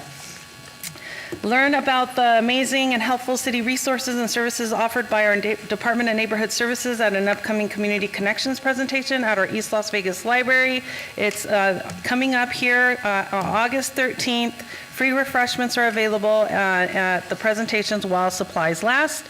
And it's noon to 2 on a Wednesday. And last but not least, save the date. If you have children between the ages of 3 to 5, August 23rd, East Las Vegas Library as well will be hosting 10th annual kickoff to kindergarten. It's a fun and free event and is co-sponsored by the UNR Extension and Las Vegas PBS and will feature hands-on activities, the UNLV Dental Clinic, and special live performances by Mariachi Perla Tapatia and comedian Adam London. First, 250 families will also receive school supplies, lunch bags, and a social emotional game for free. So make sure you spread the word. And as always, my team and I stand here to help serve your needs. Call us at 702-229-2359 or email us at ward3@lasvegasnevada.gov. Stay safe out there, and I hope that on the first day of school, we're watching our speed as school zones will become activated. So thank you so much, Councilwoman. Councilwoman Seaman. Thank you. We had another successful breakfast buzz and Ward 2 Biz. It is always a pleasure to connect with the constituents and address their concerns. I enjoyed meeting with the Board of Directors of the National Association of Hispanic Real Estate Professionals to discuss their issues and challenges in the Las Vegas real estate market. I had a wonderful time joining my friend Lucio Arancibia at a prestigious 53rd annual induction gala dinner held at the Paris. He was awarded for over 40 years of outstanding service and unwavering dedication to the hospitality industry. We had an incredible time partnering with the National Latino Peace Officers Association for a lively Paws, Pup Cups, and Booties event at Kellogg's Zaire Park. Guests and furry companions enjoyed free cup pups, dog booties, and treats. Beyond the fun, we highlighted an important message: protecting your pets from extreme heat. Doggy booties are crucial from shielding paws from scorching pavement. We had animal protection services out there, and while it was 90 degrees, they tested the pavement. It was about 120 degrees. So we hope we got that message out. We invite you to join us for our monthly Ward 2 Breakfast Buzz, an excellent opportunity to connect with fellow residents, discuss community matters, and hear the latest updates about what's happening in Ward 2. It will be Saturday, August 23rd from 9 to 10 at Veterans Memorial. Meet Eros and Nikki, two wonderful pets hoping to find their forever families. Eros is a 3-year-old, 4-month, and 4-week-old male domestic short hair weighing about 14 pounds. And Nikki is a 4-month-old female pointer German wirehead mixed breed weighing 19.3 pounds. Each has a unique personality and so much love to give them. Whether you're looking for a calm, affectionate feline or an energetic, playful pup, they are ready to bring joy and comfort and companionship into your life. You can contact the Nevada SPCA for these specific animals, or you can adopt from a local rescue, the Animal Foundation, or the Nevada SPCA. So you can follow us on our, Small Business Saturday, sorry about that. Do you want to get the word out about your Ward 2 business? Contact my office, 702-229-2420. Every Saturday on my social media, we feature a business and we film ahead of time. So we'd love for you to contact us so we can feature your business. If you have any issues or inquiries in Ward 2, please reach out to my office at 702-229-2420, or you can always email us at ward2@lasvegasnevada.gov. And you can follow us on social media if you'd like to stay up to date on what's happening in Ward 2. Be sure to join us on those and stay connected for events, updates, and important community news. Thank you. Thank you, Councilwoman. Councilwoman Bruni. Thank you, Mayor, and thank you, Councilman Alan Polensky, for your ceremonials this morning.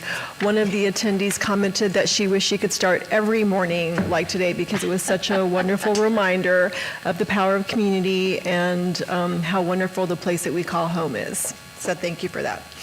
We spent last month sharing the generosity of our local vendors who donated diapers and hundreds of pounds of pet food, blankets, and toys. We distributed those items to an organization that supports kids in foster care and to several local dog and cat rescues who are helping our furry animals. Special thank you to our own Chief Gray, who saw the heap of donated goods in our office and donated a big bag the very next day. Last month, we celebrated the opening of the Grand Teton Overpass in Ward 6. This new bridge will improve traffic flow and shorten first responders' response times.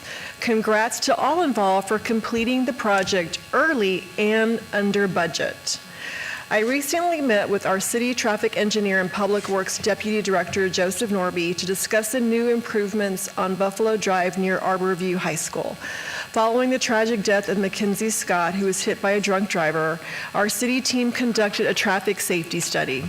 As a result, improvements have been made, including pedestrian-activated lights, new signage, and a painted sidewalk. We'll be hosting a press conference and a Flip the Switch event this Friday to highlight all of the new safety enhancements and measures that have been adopted in recent months. Team Bruni attended the Campus for Hope groundbreaking. The campus will include 900 residential beds, on-site services, and over 300 employees to provide sustainable, effective support for our unhoused community members. Last week, I showed my appreciation for the incredible city teams in Public Works, Parks and Rec, and Code Enforcement. They work hard every day, especially during our hot summer months, to keep our neighborhoods clean and our streets safe. To say thank you, I treated them to free snow cones, a treat to help beat the heat. Team Bruni attended the Southern Nevada Regional Housing Authority groundbreaking ceremony for the Joseph M. Neal Jr. apartments in North Las Vegas. These apartments are an important part of addressing our attainable housing needs in Southern Nevada. Last Saturday, we hosted our Splash Back to School Movie by the Pool event in partnership with the Centennial Hills Y. Over 500 little swimmers enjoyed free swimming, free ice cream, youth performances, community vendors, and food trucks. Thanks to the student performers from Somerset Academy Sky Point and Musicology for getting us in the mood for our showing of Sing 2. This week, Team Bruni attended SNARA's Marble Manor pre-demolition celebration and block party in Ward 5, celebrating upcoming renovations to one of our oldest affordable housing communities in Southern Nevada.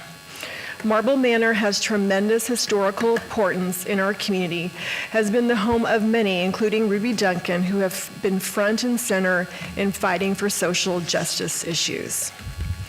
This Saturday, we'll be hosting our first Critters of the Night event on Saturday, August 9th at 7:30 p.m. at Floydland Park.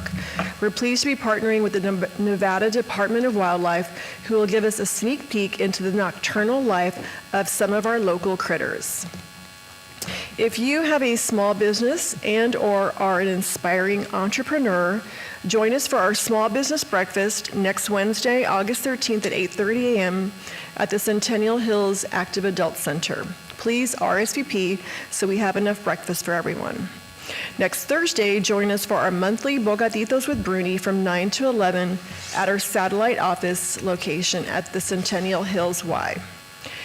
Finally, as always, we want to hear from you. Please email us at ward6@lasvegasnevada.gov or call us at 229-5463. Thank you.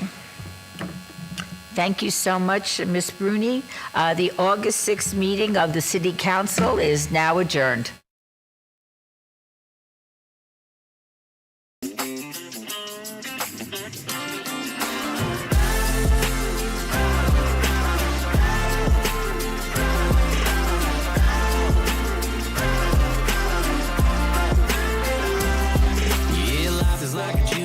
Just push play, not everybody's first verse.